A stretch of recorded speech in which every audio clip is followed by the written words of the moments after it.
전반 뉴욕 증시 3대 지수는 혼조로 마감했습니다. AMD가 좀 급등을 한 상황인데 AMD 이외에 또 AI 관련주로 온기가 확산되지는 못한 상황이었고 다우 지수는 또 상승한 모습이었습니다. 자, 이 가운데 스캇 베센트 재무장관이 언론과의 인터뷰에서 며칠 내로 미국 내에서 생산되지 않는 품목들에 대한 중요한 발표가 있을 거라고 했죠. 네, 그렇습니다. 트럼프 대통령 역시 커피를 꼭 집어서 말하기도 했는데요. 커피를 비롯해 바나나 등에 대한 가격을 낮추기 위해서 트럼프 행정부가 생활비 잡기에 나선 모습입니다. 네, 특히 미국의 커피 수입업자들은 브라질과의 관세 협정을 기다리는 중인데요. 지난 8월이죠. 트럼프 대통령이 브라질에 50% 관세를 부과하면서 미국 내에서 브라질산 커피는 가격 경쟁력을 잃은 상황이 됐습니다. 네, 지난 지역 선거 결과를 확인한 후 트럼프 행정부는 감당할 수 있는 비용 문제 해결 정책에 적극적으로 나서고 있습니다. 커피와 바나나 등의 가격 낮추기 조치와 더불어서 또 $2,000 관세 배당금도 현금으로 지급하기 위해 노력 중이라는 백악관의 발표도 있었습니다. 네, 50년 만기 초장기 모기지 제도 도입 가능성도 제기된 상황인데요.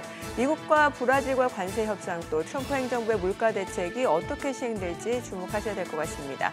지금 보시고 계신 머니쇼는 SBS 비즈앱과 유튜브에서 실시간 시청이 가능하고요. 국내 주식 정보 받아보실 분들은 카카오톡 채널 머니랩 추가하시기 바랍니다. 또 모든 투자 판단의 책임은 투자자분들께 있다는 점 알려드립니다. 그럼 글로벌 증시 상황부터 정리해볼까요? 최지연 아나운서 소식 전해주시죠. 기술주에서 가치주로의 순환매가 계속되고 있습니다. 셧다운 해제에 대한 기대감과 AI 버블론에 대한 우려가 상존하면서 투자 자금이 그동안 많이 올랐던 종목에서 덜 올랐던 종목으로 쏠리는 것으로 보입니다. 다만 시장의 폭이 개선되고 있다는 점은 호재인 것 같은데요. 이러한 변화가 향후 투자 심리에 어떤 영향을 미칠지 주목됩니다. 순환매 장세에 오늘도 다우지수가 3대 지수 중 가장 많이 올랐는데요. 다우지수는 오늘 0.68% 오르면서 사상 최고가 행진을 이어갔고요. S&P 500 지수도 0.06% 소폭 상승했습니다. 반면에 나스닥 지수만 홀로 0.26% 내림세 나타냈습니다. 시총 상위 종목은 등락이 혼재됐습니다. 그나마 반도체주들은 흐름이 괜찮았는데요. 엔비디아는 장중 2% 넘게 떨어지기도 했지만 장 막판으로 갈수록 저가 매수세가 들어오면서 0.33% 상승세로 거래를 마쳤습니다. 어제 AMD가 데이터 센터 시장 규모가 2030년까지 1조 달러 규모로 성장할 것이라고 밝히면서 AI 인프라에 대한 수요가 매우 강력하다는 점을 보여줬고 또 엔비디아 협력사인 폭스콘도 호실적을 기록하는 것이 모멘텀으로 작용한 것으로 보입니다. 다만 알파벳과 아마존은 1%대 약세를 이어간 채 거래를 마쳤습니다. 시총 6위부터도 보면 메타는 빅테크 기업 중 수익성 우려가 가장 큰 가운데 위스콘신 데이터 센터 건설에 10억 달러 이상 투자한다는 소식에 과잉 투자에 대한 우려가 불거지면서 3% 가까이 빠졌습니다. 또 테슬라는 전 세계적으로 판매량이 부진하게 나오고 있는데 이어서 돈나무 언니로 알려진 캐시 우드가 테슬라 주식 5,426주, 약 240만 달러 규모를 매도했다는 소식을 반영하면서 오늘 주가가 2% 넘게 내려갔습니다. 반면에 오늘도 헬스케어 업종이 강세를 보였는데요. 특히 일라이릴리는 시티그룹에서 목표 주가를 1,250달러에서 1,500달러로 대폭 상향 조정하면서 주가가 또 2.95% 뛰어 올랐습니다. 셧다운 해제가 초읽기에 들어가면서 앞으로 시장은 경제 데이터를 기반으로 추후 금리 경로에 대해서 전망할 텐데요. 일단 대부분의 전문가들은 데이터가 나오게 되면서 12월 인하 가능성이 높아질 것이라고 보고 있습니다. UBS는 경제 데이터가 나온 이후에 금리 인하가 확실시될 것이라면서 지금부터 2026년 초까지 2차례 더 금리가 내려갈 것이라고 언급했고요. 또 로이터 통신이 집계한 설문조사에 따르면 경제학자 105명 중 80%는 다음 달 FOMC에서 기준금리가 0.25%포인트 인하될 것이라고 보고 있습니다. 다만 백악관에서 10월 CPI와 고용보고서가 공개되지 못할 가능성도 있다고 언급했기 때문에 만일 지표가 예상했던 것만큼 나오지 않게 되면 이는 연준의 금리 결정에 변수가 될 수는 있겠습니다. 실제로 아직까지도 연준 내부에서 의견이 팽팽하게 엇갈리고 있는데요. 연준의 비공식 대변인으로 알려진 닉 티미러스 기자도 어제 물가 상승과 고용 둔화를 두고 연준 내부적으로 의견차가 깊어지고 있다는 평가를 내놨습니다. 간밤에는 라파엘 보스틱 애틀랜타 연은 총재가 물가가 2%로 돌아가고 있다는 명확한 증거가 나올 때까지는 금리를 현재 수준으로 유지하는 것이 좋다고 밝혔는데요. 데이터가 점차 발표되면서 이 비둘기파와 매파 중에서 어느 쪽이 더 힘을 얻게 될지 주목해봐야겠습니다. 아직까지 이렇게 시장의 불확실성이 있는 상황이긴 하지만 그래도 증시 강세론에 대한 전망은 이어지고 있습니다. 단기적으로 야데니 리서치는 S&P 500 지수가 주가 수익 비율을 고려했을 때 연말까지 7천까지 오를 수 있다고 말했고요. 또 골드만삭스의 스콧 럼너 분석가도 현재 투자 포지션과 자금 흐름은 여전히 강세를 보이고 있다면서 연말 랠리가 늦어질 수 있지만 끝나지는 않았다고 평가했습니다. 역사적으로 셧다운 해제는 증시에 긍정적인데요. 1976년 이후 지난 20차례의 셧다운 기간 동안 S&P 500 지수는 셧다운 해제 이후 한 달 동안 평균적으로 1.2%, 3개월 동안은 평균적으로 2.9%의 상승률을 올렸습니다. 채권 시장은 어제 재앙군인의 날을 맞아 하루 쉬어간 가운데 하루 전에 나온 미국 민간 고용 둔화 지표를 반영하면서 하락했고요. 또 셧다운 해제 효과도 맞물리면서 하락세가 더 이어졌습니다. 간밤 10년물 금리가 0.04%포인트, 2년물 금리가 0.02%포인트 내렸습니다. 국제유가는 폭락했습니다. 석유 수출국 기구에 이어서 월간 보고서 발표가 나온 이후 유가가 급락세를 보인 건데요. 앞서 오펙이 원유 공급 부족을 예상한 가운데 이번 보고서에서는 오펙 플러스의 증산과 또 기타 산유국의 공급 증가로 내년 세계 원유 시장이 소폭 공급 과잉 상태를 보일 것이라고 입장을 선호했기 때문입니다. 이에 WTI와 브렌트유는 각각 4.18%, 3.9%로 주저앉았습니다. 다만 이 영향에 국제금값은 강세를 보였습니다.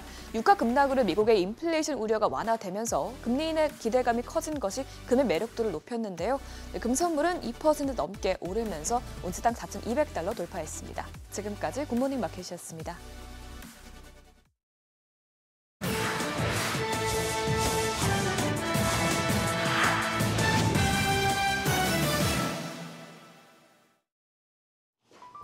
외신이 주목한 주요 이슈들 짚어보겠습니다. AI 거품론을 경고하는 시그널들이 곳곳에서 나타나고 있지만 통큰 투자 행진은 계속되고 있습니다. 이번엔 챗GPT 대항마로 불리는 엔스로픽이 미국에 500억 달러, 우리 돈 73조 원을 들여 인공지능 인프라 구축에 나섭니다. AI 클라우드 플랫폼 플루이드스택과 함께 텍사스와 뉴욕에 데이터 센터를 지을 예정입니다. 이렇게 최근 빅테크들은 앞다퉈 인프라 확장에 나서고 있습니다. 트럼프의 부름을 받은 오픈 AI의 스타게이트를 시작으로 마이크로소프트며 메타, 아마존 등이 뭉칫돈을 들여 데이터 센터를 우후죽순처럼 세우고 있습니다. 이 과정에서 두둑한 현금을 쌓아둔 빅테크들마저 이른바 B2에 나서고 있다는 사실이 알려지면서 AI 거품론이 다시 수면 위로 떠오르고 있지만 정작 당사자들은 아랑곳하지 않고 몸집 불리기에 여념없습니다. 호실적 릴레이도 이어지고 있습니다. 우리에겐 애플의 짝꿍, 아이폰 제조사로 더 익숙한 곳이죠. 다만 폭스콘이 3분기 날아올랐는데 엔비디아 덕을 톡톡히 보면서 클라우드와 네트워킹 매출이 주종목인 스마트 가전 부문마저 뛰어넘어 회사의 체질까지 바꿔놨습니다. 새 돈줄찾기에 여념없던 폭스콘은 최근 AI와 서버 제조 등 새로운 영역으로 사업을 다각화하고 있는데 특히 AI 연산용 서버렉을 만들어 엔비디아의 핵심 협력사로 리스트업됐는데요. 덕분에 3분기 순이익은 17%나 늘면서 시장 기대치를 크게 웃돌았고 다음 분기에도 강력한 성장 모멘텀을 이어갈 것으로 자신했습니다. 앞서 트럼프의 콜을 받았던 도요다가 대미 추가 투자를 공식화했습니다. 향후 5년간 미국 내 100억 달러, 우리 돈 15조 원에 육박한 추가 투자를 할 것이라고 밝혔는데요. 다만 어떤 방식으로 이뤄질지는 말을 아꼈습니다. 도요다는 최근 미국의 관세 여파로 역대급 매출을 올리고도 이 순이익이 뚝 떨어지면서 힘든 시기를 보냈는데 전략을 새로 짜는 모습으로 보이고요. 투자 소식과 함께 20조 원을 들여 만든 첫 현지 배터리 공장도 생산에 돌입했습니다. 도요다가 미국에서 차량용 배터리를 만드는 건 이번이 처음인데 최근 미국의 전기차 세액 공제 혜택이 종료되면서 하이브리드판이 커지는 추세라 북미 하이브리드 시장의 절반을 장악한 도요다가 유리한 고지를 밟을 수 있다는 평가가 나오고요. 전기차 지각생으로 불렸던 도요다지만 몇 수 앞을 내다본 우등생이었네요. 그런가 하면 미래 모빌리티 시장에선 구글의 웨이모가 저 멀리 거리를 벌리고 있습니다. 이제 도심뿐만 아니라 미국에서 처음으로 고속도로를 주행하는 무인 로보택시 서비스를 시작했는데요. 당장은 일부 지역에만 적용되지만 시험 운행 단계를 넘어 상용화에 진입했다는 점에서 의미가 큽니다. 웨이모는 이미 샌프란시스코 일대에서만 1,000대가 넘는 로보택시를 운행하면서 시장을 움켜쥐고 있는데 경쟁사들이 이제 막 발을 뗀 것과 크게 대조됩니다. 테슬라만 해도 내년 4월 사이버캡 생산을 예고했지만 아직까지 운전석에 안전요원을 태운 채로 도로 위를 달리고 있다는 걸 감안하면 웨이모의 질주는 더욱 빨라질 것으로 보입니다. 모빌리티 시장 소식 하나 더 짚어보죠. 제너럴 모터스가 중국과 결별을 준비 중입니다. 공급업체들의 중국산 부품 의존도를 낮추고 이를 대체할 새로운 공급처를 찾아달라 요구했는데요. 일부 공급업체에는 내후년까지 중국과의 공급망을 완전히 끊을 것을 목표로 제시하기도 했습니다. 북미에서 생산되는 자동차의 만큼은 중국산 부품을 넣지 않겠다는 건데 제너럴 모터스는 앞서도 중국 의존도를 줄이기 위해서 자국 히토류 회사와 손을 잡기도 했고 현지 리튬 광산에 투자해 배터리 원료를 확보하는 등 트럼프 행정부 기조와 보폭을 맞추고 있습니다. 중국의 연중 최대 쇼핑 대목이죠. 관군제가 간신히 이른값을 하는 데 그쳤습니다.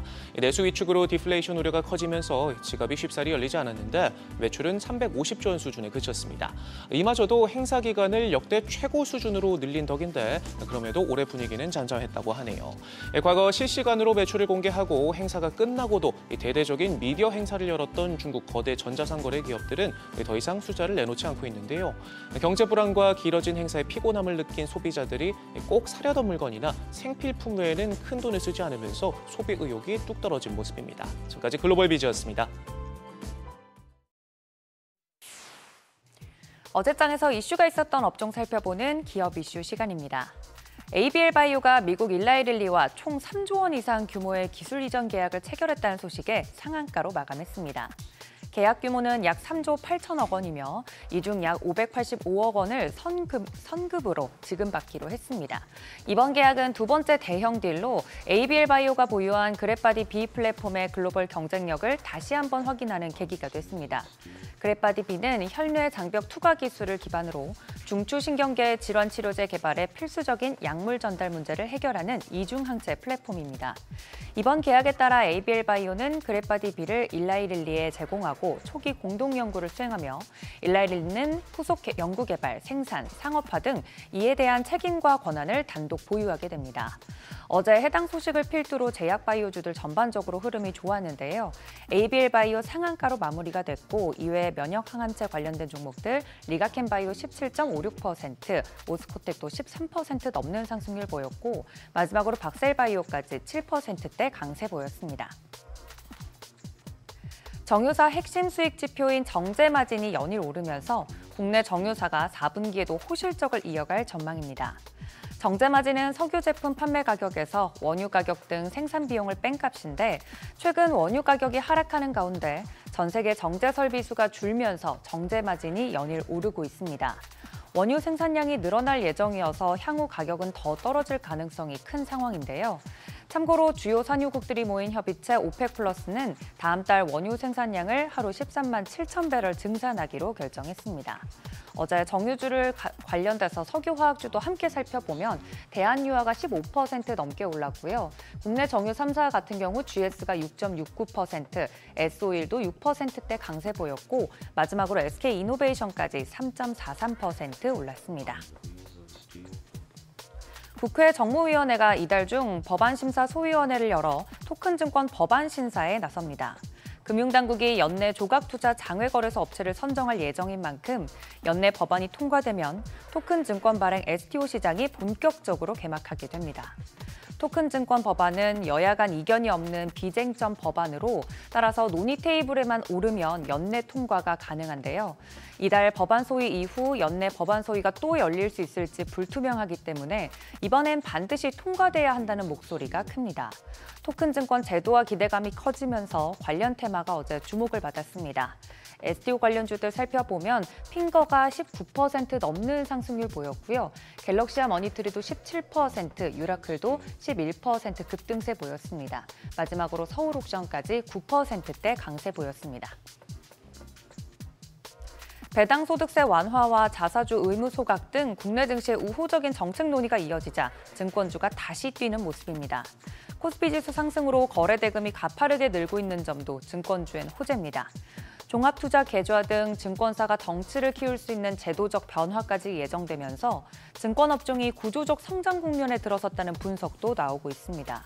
어제 한국거래소에 따르면 국내 증권주 11개를 모아놓은 KRX 증권지수는 5.34% 상승했는데요. 개별 주가도 상세하게 살펴보면 삼성증권이 9%대 가장 강하게 올랐고 신영증권은 7.20%, 대신증권 6.91%, 마지막으로 부국증권까지 6.87% 올랐습니다. 지금까지 기업 이슈 전해드렸습니다.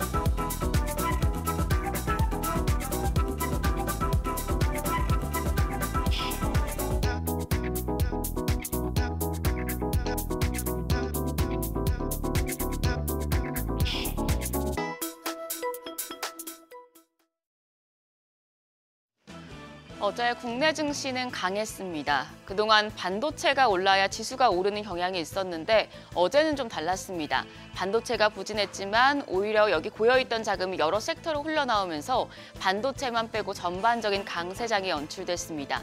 그리고 그 중심엔 바이오가 있었습니다. 코스닥 시장은 시총 상위단의 바이오 종목들이 대거 포진해 있어서 바이오, 코스닥, 바스닥이라고 불리곤 하는데요.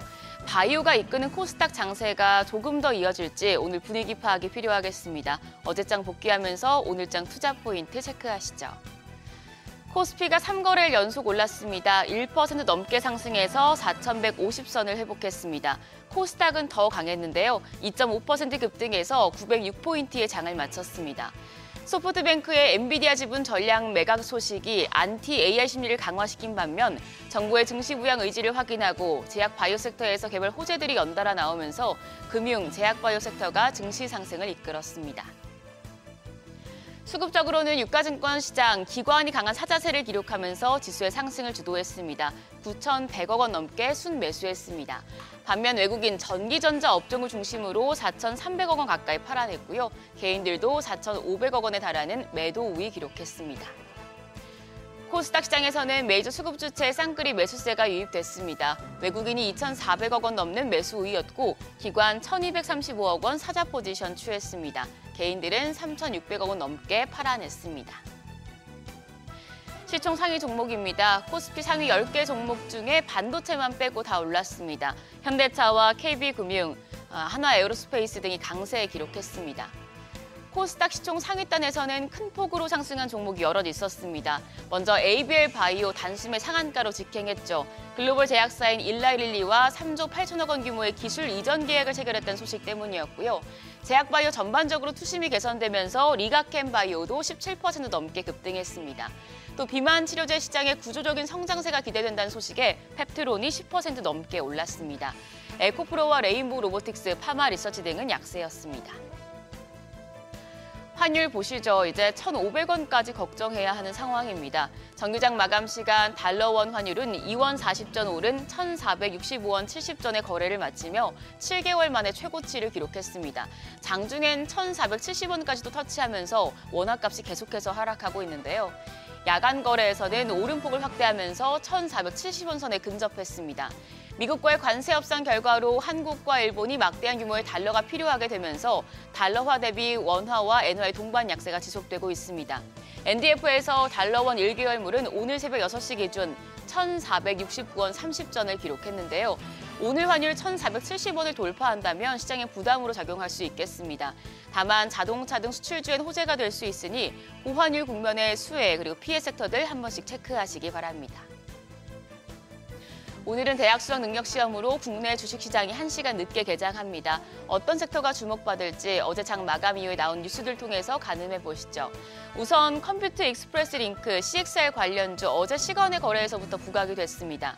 한 매체에서 삼성전자가 넥스트 HBM으로 불리는 컴퓨터 익스프레스 링크 CXL 메모리 대량 양산을 시작했다는 소식이 보도된 데 따른 건데요. 그동안 국내 반도체 업계는 CXL 양산 준비만 마친 상태였는데 이번에 양산에 돌입하면서 내년부터 CXL 시장이 본격 개화할 것이란 관측이 나옵니다. 오늘 관련주들 모멘텀 살아날 수 있으니 체크하시고요. 차량용 전자, 전기장비 섹터 눈여겨보셔야겠습니다. 오늘 올라 칼레니우스 메르세데스 벤츠 회장이 방한합니다. LG그룹 주요 계열사 수장들이 칼레니우스 회장과 만나 전장 사업 협력을 강화할 방안을 모색할 방침입니다. 또 이재용 삼성 회장도 회동을 가질 예정인데요. 역시 미래 모빌리티 관련된 협력을 논의하고 관련된 내용들이 보도가 되겠죠. LG 에너지 솔루션과 삼성 SDI를 비롯해서 배터리 관련주들, 그리고 OLED와 에너지 저장 장치 ESS 테마까지 주목받을 수 있겠습니다. 그리고 간밤에 뉴욕 증시에서 AMD가 급등을 했습니다. 5년 내로 데이터 센터 시장에서 두 자릿수 점유율을 달성하겠다는 계획을 발표하자 관심이 모아졌는데 국내 증시에서도 다시 한번 AI 데이터 센터 관련된 전력 설비나 전선, 액침 냉각 관련 쪽에서 힘을 내줄지 체크하셔야겠습니다. 오늘 일정입니다. 우리 시장 10시부터 오후 4시 30분까지 운영되니 참고하시고요. 국내 최대 게임 전시회 지스타 2025가 개최됩니다. 게임주들의 모멘텀이 될 수 있겠습니다. 또 로고 실험실 자동화 설비 업체인 큐리오시스가 코스닥 시장에 상장합니다. 최근에 상장한 종목들 흐름이 대체적으로 좋았는데 오늘 새내기주 흐름까지도 확인하시죠. 한편 실적 공개도 계속됩니다. 오늘은 삼성생명과 삼성화재, 한화손해보험, LG 등이 3분기 실적을 발표합니다. 간밤 뉴욕 증시 셧다운 종료 기대와 AI 거품론이 거치면서 혼조세를 나타냈는데요. 계속되는 AI 거품론에 국내 증시 오늘도 반도체 빼고 다 오른 장세가 연출될지 머니쇼와 함께 꼼꼼하게 개장 준비하시죠. 지금까지 어제장 오늘장이었습니다.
현재 시각 8시 23분 향해 갑니다. 지금 보시고 계신 머니쇼는 SBS BG과 유튜브에서 실시간 시청이 가능합니다. 또 다양한 주식 정보 원하시는 분들은 카카오톡 채널에서 머니를 검색하셔서 친구 추가하시기 바랍니다. 오늘은 이제 대학 수학능력 시험일, 그러니까 이제 개장이 10시에 이루어지게 되고 자, 그 사이에 저희는 여러 가지 시장에 좀 변수가 될 만한 이슈들 좀 체크해보고 간밤 뉴욕 증시 보니까 AMD가 그전에 AMD 데이였잖아요. 애널리스트 데이. 그날은 오히려 좀 장중에 하락하는 모습이었다가 시간에서 올라가더니 어제 많이 올랐습니다. 그러니까 새벽 이제 간밤 새벽에 많이 올랐는데 글쎄요. 이 온기가 다른 쪽으로 확산되지는 못하는 양상이었고 여전히 AI에 대해서는 경계심, 기대 심리 공존하는 양상인 것 같습니다. 예. 그래도 어제 엔비디아 장중에 한 2% 빠지니까 득달같이 또 매수세 들어오는 것 같아요. 예. 근데 지금은 뭐랄까 이 기술주들에 대해서 이제 조금 차익 실현하면서 돈이 빠져나오면서 안 갔던 쪽으로 가는 것 같고 우리가 먼저 주도해서 그런가? 미국도 골드만삭스, JP모건 같은 은행주들이 또 이렇게 가고 제약 바이오 쪽이 지금 훌쩍훌쩍 뛰고 있고 그런 상황이네요. 그래도 이 수능인데도 날씨가 포근합니다, 그죠? 맞아요. 우리 수능 때는 갑자기 추워지고 했는데. 요즘에는 오히려 일교차가 큰 상황이라서 그러니까 옷 입기가 참 애매하죠. 네. 저도 아까 엘리베이터에서 그 뉴스 나오는 거 작은 화면 보고 알았는데 오늘 몇 명 정도가 이렇게 수능 보는지 짐작이 가세요? 수험생들. 아니요, 제가 너무 오래돼서. 그죠? 네. 55만이랍니다. 55만 명. 생각보다 많더라고요. 나는 이렇게 요즘 특히 다니다 보면 이렇게 초등학교, 중학교 중에는 시골 다니다 보면은 이 학교는 학생이 총 몇 명일까 싶어서 한번 검색 들어가 보면 학생 수보다 교직원 수가 더 많은. 아, 지방 쪽은. 지방 쪽은. 예, 그렇죠. 이제 그런데 그래도 아직 대입 수험생이 55만이나 되는데 그래도 한 7, 80만 명 돼야 나라 같은 그게 유지되지 않을까요, 그죠? 인구도. 그러니까 저출산 시대다 보니까. 좀 그게 그거 하고. 네. 예. 그래요. 오늘은 동시호가도 증시 타임이 없고, 그러고 무슨 대장 그것도 없고 하면은 오늘 우리 증시 타임 감당해 주실 패널분이 부담이 상당하신데. 그래요. 그래서 오랜만에 좀 모셔봤습니다. 그레너리 투자자문의 이완수 대표님 함께합니다. 어서 오세요. 어서 오세요, 대표님. 네, 안녕하십니까? 예. 네. 아유, 오랜만에 뵙는데. 네, 저도 오랜만에 나옵니다. 어떻게 뽀해지셨습니다. 아, 예, 요즘 창백해진 거죠. 힘들어요. 시장이 이렇게 하얗게 만듭니다. 아니, 좋은 장 아닙니까? 아, 힘들죠. 왜냐하면 뭐 사실 지금 다들 고민이 많으실 거예요. 네. 저도 그렇지만은 네. 계속 이제 AI라든지 아니면 반도체 예. 시장이 더 갈지. 왜냐하면 뭐 많이들 그쪽 비중을 태워놓으셨으니까요. 네. 네. 그다음에 요즘 들어서 또 다시 이제 제약바이오라든지 아니면 금융주라든지 아니면 배당주 같은 또 방어 섹터가 또 올라오니까 네. 이게 뭐 본격적인 조정의 시작인가 아니면 뭐 순환매 장세 시작인가 이런 것도 지금 고민스러운 거죠. 예. 네, 그래서 지금 좀 제가 봤을 때는 그냥 고민을 그렇게 뭐 크게 하실 필요는 없을 것 같아요. 그냥 연말이기 때문에. 네. 예, 연말이기 때문에 이제 금융기관들도 사실 이제 부클로징을 좀 해야 되거든요. 그런데 올해는 미국 같은 경우가 조금 빨라졌어요. 왜냐하면은 다른 해 같았으면은 11월 초되면은 이제 프리 쇼핑 시즌이 들어오면서 네. 소비재주들이 한번 쭉 올라주고, 예. 그 다음에 12월 달 들어간 배당주가 한번 쭉 올라주면서 어허. 보통 부클로징을 한 12월 달 한 중순 정도에 하거든요. 예. 그 다음에 이제 내년 2026년도 이제 준비를 시작하는데 올해 같은 경우는 지금 보시다시피 뭐 쇼핑 시즌이 뭐 쉽게 해서 물 건너간 것 같아요. 지금 뭐 누가 이거 뭐 들어가서 이거 주문하시는 분들도 별로 없는 것 같고, 그 다음에 배당도 사실 올해 이제 S&P 500 지수가 예. 연초 대비해서 한 16%, 17% 정도 올랐네요. 그렇죠? 네. 17% 정도 오르다 보니까 사실 예상치보다 더 많이 올랐어요. 다른 때가 올해 연초에 보면 한 올해 기업들의 영업이익이 한 8에서 10% 정도 전반적으로 분위기를 잡았는데 뭐 지수는 그보다 더 올랐으니까요. 그러다 보니까 배당에 대한 기대감보다는 이미 수익 실현을 좀 해버리는 경향들이 좀 벌써 나오고요. 그러다 보니까 뉴욕 증시라든지 이런 쪽들은 일단 거래대금이라든지 예. 부클로징 이런 거 관련돼 갖고 금융기관들의 이제 유동성 자금들이 조금 이제 정리가 되는 분위기다. 그런데 이게 뭐 밸류에이션이 나쁘다. 아니면 뭐 문제가 있다. 네. 그래서 이렇게 되는 게 아니라 연말 되면 항상 계절적으로 이게 나오는 거기 때문에 저는 이제 그런 상황에서 결국은 그동안 이제 가장 많이 올랐던 AI라든지 반도체 쪽에 대한 수익 실현들이 좀 먼저 나오는 그런 분위기거든요. 그래서 그런 쪽은 뭐 제가 이제 뭐 항상 요즘도 뭐 계속 AI 버블론 나오잖아요. 네. 근데 AI 버블보다는 버블에 대한 우려감도 있겠지만은 그거보다는 사실은 지금은 그냥 많이 올랐으니까 한번 정리하고 다시 한번 들어가자 뭐 그런 심리적인 요인도 좀 강한 것 같고요. 대신에 이제 그동안 못 올랐던 제약바이오라든지 아니면 네. 금융주 같은 경우도 요즘 이제 이벤트가 좀 몇 개씩 좀 튀어나오니까요. 그런 부분 쪽에서 아마 달려드는 게 아닌가. 그래서 저는 그냥 시장을 그냥 편하게 보셔라. 그냥 이걸 갖고 너무 막 고민을 하실 필요 없이 이때쯤 되면은 이 정도가 오겠다. 이런 생각을 하시고 그냥 편안하게 하시면 될 것 같고요. 두 번째는 밸류에이션에는 전혀 변화가 없다. 예, 그걸 감안하시고 뭐 국내 같은 경우에는 올해죠, 내년이죠, 2026년도 밸류에이션은 더 좋아질 수 있다라는 전망치가 더 많이 나오기 때문에 그걸 본다면은 그냥 이럴 때 보시고 있다가 수익 실현할 건 수익 실현 한번 하시고 그다음에 저평가된 것은 또 추가 매수하시고 이런 전략으로 가시는 게 좀 편하지 않을까 이렇게 지금 보고 있습니다. 지금 뭐 대표님 말씀하시기에 금년 들어서 S&P 500이 16% 생각보다 많이 올랐다 하셨고 네. 나스닥이 지금 21% 올랐는데 생각보다 많이 오른 뉴욕 증시. 아니 뭐 주식하면서 연간 16% 먹으려고 합니까? 우리 코스피가 지금 73%인데 이 정도는 돼줘야 주식 시장이지. 국내는 사실 다른 시장보다도 많이 올랐어요, 확실히. 예. 모멘텀이라든지 시장이 정상화되면서 좀 많이 오른 케이스고요. 그러니까 미국 같은 경우는 작년에도 되게 하고 재작년까지 2년 연속 강한 상승세를 보여줬거든요. 네. 그러다 보니까 올해 같은 경우 한 3년 차, AI도 그렇고 반도체도 그렇고 3년 차로 들어가면서 올해 같은 경우는 사실 이익 성장률이 좀 떨어진다라고 사실 봤었거든요. 네. 그러니까 이익이 안 나오는 게 아니라 예. 성장률이죠. 예. 그러니까 전에는 뭐 10%, 15%막 이렇게 강하게 나왔던 것들이 5%, 4% 이렇게 성장률이 떨어지기 때문에 예. 그만큼 올해도 이제 주가 상승률을 사실 그렇게 크게 보진 않았거든요. 예. 그런데 결국은 전반기보다 하반기에 시장이 강하게 끌어올려지면서 어떻게 보면 전반기 때 좀 사셨던 분들은 하반기 때 수익까지 감안한다면 더 큰 수익을 좀 볼 수가 있었거든요. 그래서 그런 측면에서 본다면 저는 S&P가 사실 16% 올해 오른 것은 연초에 나왔던 대부분의 리서치 하우스들이 8에서 10%를 봤거든요. 네. 그런데 거기서 또 재밌는 것은 뭐냐면은 그렇게 봤지만은 지금 이익 성장률 보시면은 M7이죠. M7하고 빅테크들은 거의 한 18% 정도가 나왔어요. 네. 그리고 나머지 이제 그 기업들은 사실 한 4에서 5% 정도밖에 안 나왔거든요. 그래서 평균이 지금 한 이제 8% 막 이 정도 나왔는데 한 10% 넘게 나왔는데 결국은 주가 지수 같은 경우에는 빅테크들이 워낙 강하게 실적을 기반으로 끌어올렸기 네. 때문에 결국 투자를 한 입장에서는 결국 대부분 다 빅테크 쪽이라든지 AI라든지 반도체 쪽 이런 기술주 쪽에 조금 더 많이 담으셨거든요. 그렇다고 하면은 체감할 수 있는 수익은 사실 더 크다고 보셔야 될 것 같아요. 네. 그래서 그런 측면에서 본다면은 이제 조금 이제 뭐 연말 되고는 항상 마음이 뒤숭숭하잖아요. 이제 뭐 수익 실현 좀 하고 뭐 이래야 되니까. 그래서 그런 측면에서 그냥 시장을 그냥 편하게 보시는 게 낫다. 뭐 너무 이슈에 휘둘릴 필요도 없고 이때쯤 한번 내가 수익 실현 한번 하고 그다음에 아니면 싼 거 있으면은 네. 내년 대비해서 한번 사고 이런 그런 포트폴리오 조정 구간으로 보시면 될 것 같습니다. 아까 뭐 대표님께서 시장이 거기에서 창백해졌습니다라고 말씀하신 게 이 좋은 장에서 왜 창백지시냐고 여쭤봤는데 저는 또 일견 이해가 되는 게 코스피가 네. 75%, 76% 지수가 네. 이렇게 올랐는데 대표님께서도 지금 투자 자문을 운영하고 계시지만 고객들한테 그만한 수익 못 돌려주시잖아요. 솔직히. 저는 났어요.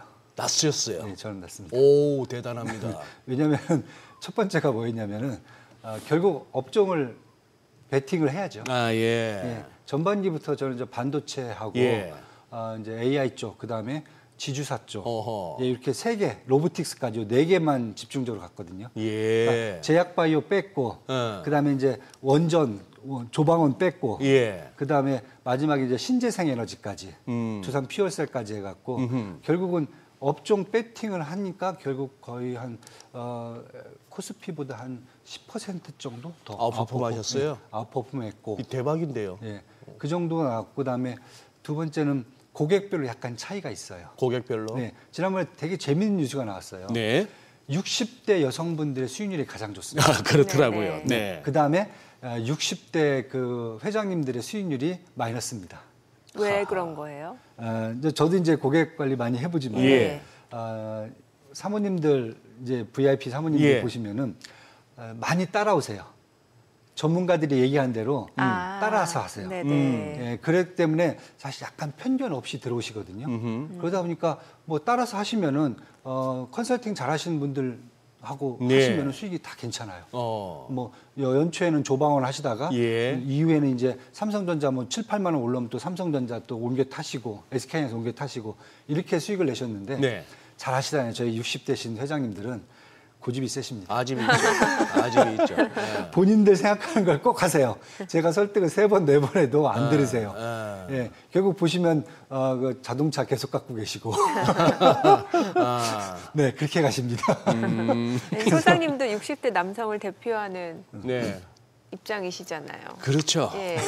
요즘 시장에 대해서도 어떤 의견이신지도 저도 궁금해지네요, 갑자기. 그러니까 아니 뭐 시장에 대한 의견이야. 네. 뭐 제가 뭘 압니까? 저는 아니요. 그 비비를 공개하기 싫습니다. 거꾸로 하시면 대박 날 거니까. 저는 인디케이터라서.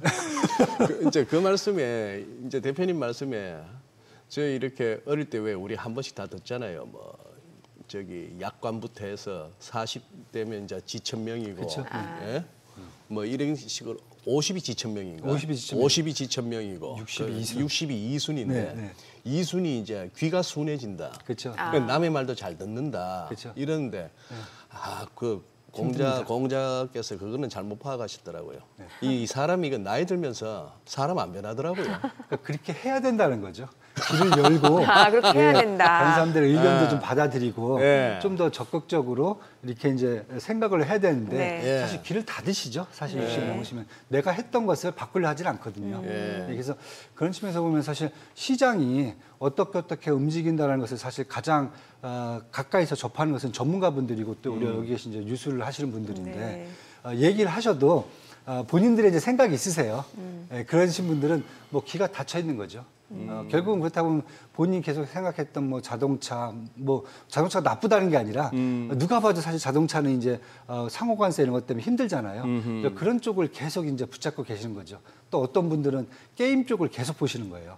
중국과의 옛날 생각을 하시면서. 옛날 생각하면서. 그러니까 그걸 이제 못 벗어나시는 거죠. 네. 아니면 이제 뭐 화장품 쪽도 요즘 이제 바뀌잖아요. 사실 네. 분위기가. 왜냐하면 이제 헬스케어 기구 쪽으로 바뀌잖아요. 트렌드가. 근데 아직도 이제 예를 들면 이제 아모레퍼시픽 같이 옛날 전통 화장품을 계속 고수하시게 되는 거죠. 그러니까 결국은 제가 봤을 때는 투자를 하실 때 가장 중요한 것은 내가 이제 그 분야의 전문가여 갖고 내 직업 자체가 그쪽에만 투자하시겠다는 게 아니라면은 네. 사실 귀를 여시는 게 가장 중요한 거죠. 네. 네, 이제 그렇게 지금 아니 오늘 이제 우리는 이제 앞서 소장님 말씀해 주신 대로 이제 55만 네. 그 수험생들 대학 수학 능력 시험일이고 그리고 이제 미국에서는 이제 하원 그 단기 예산안, 임시 예산안 이제 하원 표결 하원 표결인가 맞나요? 이제 우리 시간으로 오전 9시쯤 진행될 예정입니다. 상원은 다 넘어갔죠. 이제 네. 하원 표결이고, 그러니까 이게 미국 동부 시간 기준으로 7시, 오후 7시, 그러니까 우리 시간 기준으로는 이제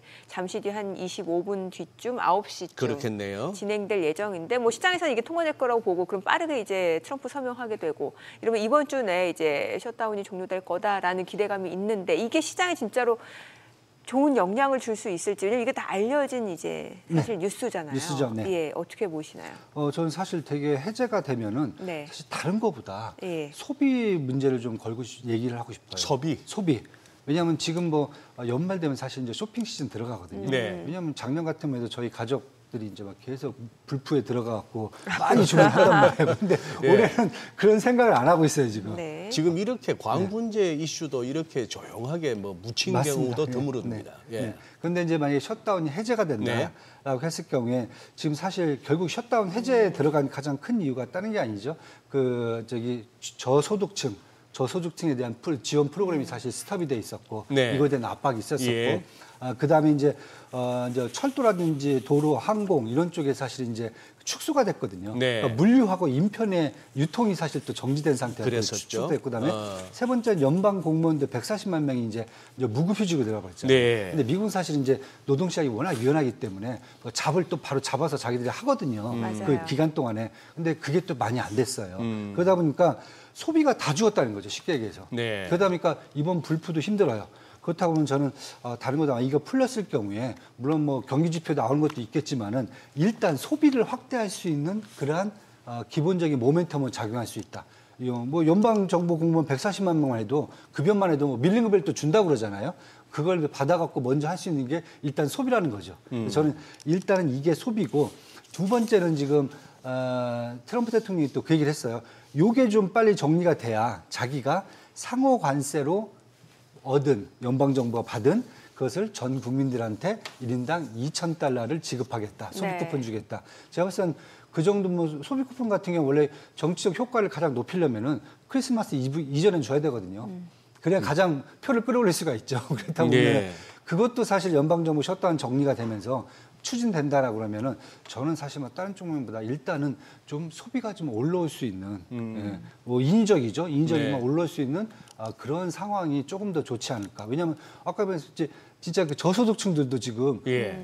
지원을 못 받고 있어요. 예. 저소득층도 써야 되는데 소비를 해야 되는데. 그러니까. 모든 소비가 다 여기서 지금 스톱이 돼 있기 때문에 이걸 일단 풀어줄 수 있고 그다음에 그것에 대한 불안감, 특히 뭐 항공기 수요도 마찬가지예요. 다 소비잖아요. 네. 그것들을 지금 민주당하고 공화당이 결국 압박을 받은 게 가장 컸다라고 저는 보고 있거든요. 그렇다고 하면 해소됐을 경우에는 일단 미국의 소비 쪽에 뭐 당장 지금 연말이지만은 미국 소비재주들이 그렇게 뭐 하루 오르고 하루 빠지고 이렇게 힘을 받질 못하거든요. 작년 같았으면 연말 마지막에 소비재들 올라가는 속도 보면 엄청 강했거든요. 네. 그래서 그 부분을 한 번 더 마지막에 건드려주지 않을까 저는 이렇게 지금 보고 있습니다. 이 와중에 뭐 저희가 오프닝에서도 뭐 이렇게 픽한 이슈가 무슨 뭐 커피나 바나나 같은 미국에서 생산되지 않는 거기에 대해서 관세를 다시 뭐 인하할 수 있을 것 같은 그런 뉘앙스를 풍기기 시작하는 거 보면은 네.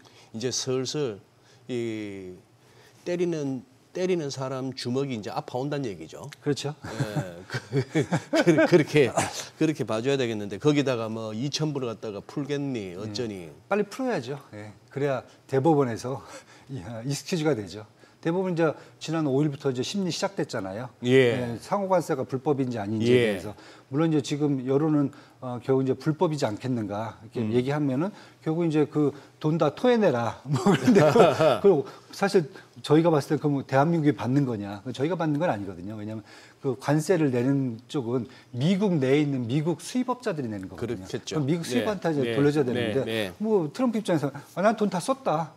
국민한테 다 줬으니까 국민한테 그럼 받아가라 이렇게 얘기가 나올 수가 있기 때문에 하하, 또 그런 또 그렇죠. 그럼 대법관들을 압박할 수가 있죠. 예, 그리고 국민들 입장에서도 내가 일단 돈을 받고 나면은 뭐 사실 알고 보면 그 관세라는 게 결국 물건값이 올라간 거잖아요. 관세 부과돼갖고 예. 내가 비싸게 사고 그 돈을 다시 또 돌려받는 거잖아요. 근데 어떻게 보면 조삼모사가 되는 건데 예. 그래도 개인들 입장에서는 내가 손해를 봤다라고 생각하는데 근데 그 돈을 돌려받았다고 하면은 일단 대법관이 할 수 있는 그 대법원이 할 수 있는 행동들에 대해서는 또 제동을 국민들이 걸 수가 있다는 거죠. 그다음에 이제 뭐 소비하게 되면 또 그만큼 또 이제 뭐 또 다양한 효과도 나올 수 있을 것 같고요. 그래서 그런 측면에서 본다면 저는 아마 2,000달러 충분히 나올 것 같아요. 4인 가구면 8,000달러면 우리나라 돈으로 한 1,000만 원 정도 나오거든요. 할 건 많습니다. 예. 네. 참. AI 거품론 좀 여쭤보고 싶어요. 최근에 또 이제 화두가 되고 있는 기업이 AMD 이틀 전에 AMD 애널리스트 데이에서 이제 여러 가지 얘기들 나왔는데 지금 사실 리사수 같은 경우는 이제 자사 매출이 뭐 35%씩 급증할 수 있다. 그 당일 얘기했을 때는 주가가 반응하지 않았다가 지금 어제 오늘 간밤 새벽에 이제 좀 반응하는 모습이었는데 AI 거품론에 대해서 좀 경고의 시각도 굉장히 많잖아요. 네. 대표님은 어떻게 보세요? 사실 재밌는 거 하나를 제가 어떤 말씀드리면 거요? 네. 거품론 나오기 전에 네. 예. 지금 AI 산업이죠. 뭐 저희가 네. 3년 전부터 계속 AI 산업에 대해서 뭐 집중적으로 뭐 분석하고 그렇죠. 계속 뭐 투자를 하고 이렇게 네. 이어왔는데 최근 3년 동안 보면은 반대쪽에서 보면은 AI 산업에 대한 열기가 사라진 적이 없어요. 사라진 적이 없다고요? 네. 계속 AI 산업에 대한 열기는 계속 지속되고 있어요. 예. 한편에서는 AI 그 버블에 대한 얘기가 계속 나와요. 양쪽 두 개가 다 있는 거예요. 네. 그러니까 저는 이제 어떻게 보냐면은 AI 산업은 지금 이제 올해는 이제 사실 미국에서 이제 글로벌 산업으로 사실 이제 확산되는 국면으로 지금 바뀌었거든요. 그러니까 최근 3년 동안 보시면은 AI 산업은 지금 아직도 인프라를 구축하는 단계입니다. 그렇습니다. 예. 인프라를 구축하는 예. 단계에서는 예. 사실은 뭐 매출을 기대하고 엄청난 매출을 기대하고 이 회사의 뭐 밸류에이션을 측정하고 사실 이런 단계는 아니거든요. 예. 일단은 그냥 달리는 거죠, 다들. 예. 시장 점유율을 내가 빨리 잡아놔야 되니까. 예. 그러다 보니까 당연히 한쪽에서는 AI 산업의 열기는 계속 지속되는 거고요. 한쪽에서는 실적이 안 보이는데 당연히 보일 수는 없지만 그거에 대한 이제 버블론이 계속 제기가 되는데 근데 재미있는 건 또 버블론도 실체가 없어요. 버블론도. 왜냐하면 버블론 제기할 때마다 내용이 다 틀려요. 처음에 나왔던 AI 버블론은 뭐였냐면 반도체가 과잉 공급하고 있다. 이게 버블이다. 그다음에는 AI 회사들에서 차별화가 돼 있다. 하이퍼스케일러 빼고 나머지 90%는 수익이 없다. 그다음에 요즘 들어서는 뭐 하이퍼스케일러들이 레버리지라든지 현물 투자를 한다. 현금 투자를 못 하고 있다. 돈이 없다. 이것도 이제 이번에 이제 마이클 버리 같은 경우는 회계상의 문제를 지적해요. 예. 과대평가를 해놨다. 예. 그렇다면 저는 그래요. 그럼 도대체 AI 버블론의 그럼 또 실체는 뭔가? 그것도 사실 재밌어요. 그래서 저는 이제 항상 보는 게 결국 리사수 대표가 이제 어제 그저께 얘기했지만 사실 어제 반응한 것은 마이클 버리 같은 게 뭐 잘 아실 거예요. 저희 뭐 영화 빅쇼트 보시면서 예. 크리스찬 베일이 하니까 뭐 되게 좋은 사람을 생각을 해요. 잘생긴 배우가 나오니까 뭐 제가 저희 학생들한테도 이제 그 영화 꼭 보라고 하니까 이분 되게 좋은 분이세요. 다들 그러는 거예요. 왜냐면 크리스찬 베일 나니까. 근데 사실 알고 보면은 이분도 되게 철저하게 이익을 추구하시는 분인데 네. 사실 이제 2008년도 이제 미국 금융위기 때 주택 산업을 이제 모기지를 분석했던 거거든요. 예. 근데 그 분석 틀을 갖고 지금 AI에다가 분석하는 게 맞는가? 결국 그때 갖고 있었던 회계 장부라든지 이런 것들을 분석해 갖고 사실 숏을 친 거거든요. 네. 지금 AI 산업이란 자체가 그런 지난번에와 같은 그런 사업이 아니라 이건 성장하는 사업이고 인프라를 구축한다는 게 산업이거든요. 그런데 거기다가 회계장부가 좀 고평가돼 있다를 갖고 버블론을 제기하는 게 과연 맞는가? 이거고요. 두 번째는 이분이 2008년도 이후에 사실 그렇게 시장에 영향력을 그렇게 크게 미치지 못했습니다. 네. 근데 최근 들어서 이제 이분이 영향을 미칠 수 있는 사실 이제 파생 상품 하시는 분들, 특히 이제 저희가 잘 선물이나 옵션 하시는 분들이 가장 좋아하시는 분들이기 때문에 그런 쪽에서 얘기가 나올 수는 있겠는데 저는 이분의 어떤 분석을 신뢰하기는 조금 너무 올드하다. 네, 이렇게 지금 보고 있습니다. 그래서 그런 얘기들을 사실 저도 이제 어제도 그렇고 시장에서 계속 나오다 보니까 결국은 마이클 버리가 얘기했던 버블론 자체가 한 하루 이틀 정도, 한 3일 정도 지나고 나니까 그 효력을 잃는다는 거죠. 그럼 다시 이제 AMD 리사수 대표가 얘기했던 CEO가 얘기했던 뭐 앞으로 3년, 5년 뭐 계속 지금 갈 거다. 거기다 이제 엔트로픽 같은 경우도 사실 뭐 오픈 AI 사실은 어떻게 보면 이제 경쟁자잖아요. 예. 여기도 지금 얘기하는 게 오픈 AI 요즘 뭐 힘겹게 막 스타게이트 때문에 자본 조달이 안 된다 얘기합니다도 불구하고 엔트로픽 쪽 같은 경우는 AI 데이터 센터에 500억 어떻게 보면 스타게이트의 한 10분의 1 정도거든요. 엄청난 돈인데 이 돈을 또 투자하고 지금 건설하고 있다 이렇게 얘기할 정도면은 그렇다고 보면 결국은 이제 어제 같은 경우 결국 반도체가 다시 또 이제 엔비디아를 비춰서 상승으로 돌아선 것은 이런 아까 말씀드렸지 열기하고 그다음에 버블하고 계속 왔다 갔다 한다는 거죠. 그러면은 이 시장에서는 제가 봤을 때는 당분간 돈이 빠질 일은 없다. 돈은 그대로 있고 밸류에이션도 그대로 있고 예. 단 열기냐 아니면은 버블이냐 이거에 대한 이벤트만 갖고 자꾸 주가가 왔다 갔다 할 수 있다는 거죠. 당분간은요. 그래서 저는 아마 이제 다른 것보다 AI 산업, 특히 반도체 산업은 앞으로 이제 글로벌 산업으로 확대되고요. 이건 뭐 저희가 선택적으로 받아들일 수 있는 사업도 아니에요. 대한민국 같은 경우도 뭐 중국도 그렇고 일본도 그렇고요. 그냥 무조건 AI 산업을 가야 되는 산업이고 그렇다 보면은 글로벌로 이 AI 산업이 확대된다라고 보면은 앞으로 인프라를 건설하는 구축하는 기간이 최소한 4, 5년은 더 걸릴 수 있다. 네. 예. 그러면은 AI 버블론 계속 제기될 거고요. 반대로 AI에 대한 열기도 계속 이어질 거다. 저는 이렇게 지금 보고 있습니다. 아니 지금 뭐 엔트로픽이 적어도 스타트업인데도 불구하고 이제 데이터 센터를 건설하겠다. 텍사스하고 뉴욕에. 이제 데이터 센터 건설 얘기는 뭐 여기저기도 나오고 요즘은 이제 뭐 유럽 쪽에까지도 뭐 하겠다 하는데 아니 지금 재밌는 기사가 블룸버그에서는 지금 엔비디아 저 산타클라라 캘리포니아 그 산타클라라에 있는 그 본사에 있는 그 데이터 센터가 잘 지어져 있는데 건물은 껌껌해요. 네. 그러니 뭐 empty awaiting power 그래 네. 전력이 안 들어오나 봐요. 네, 그렇죠. 네. 예, 그러지. 지금 제로엣지 한번 들어가 봤더니만 모건 스탠리가 그렇게 보고서를 썼나 봐요. 한 2028년까지 앞으로 3년 후까지 44기가와트 이게 어느 정도인지는 뭐 감이 안 잡힙니다만 이게 AI를 위해서 이게 전력이 필요한데 이게 지금 미국이 숏폴 이게 안 된다는 얘기예요 이게. 그렇죠. 네.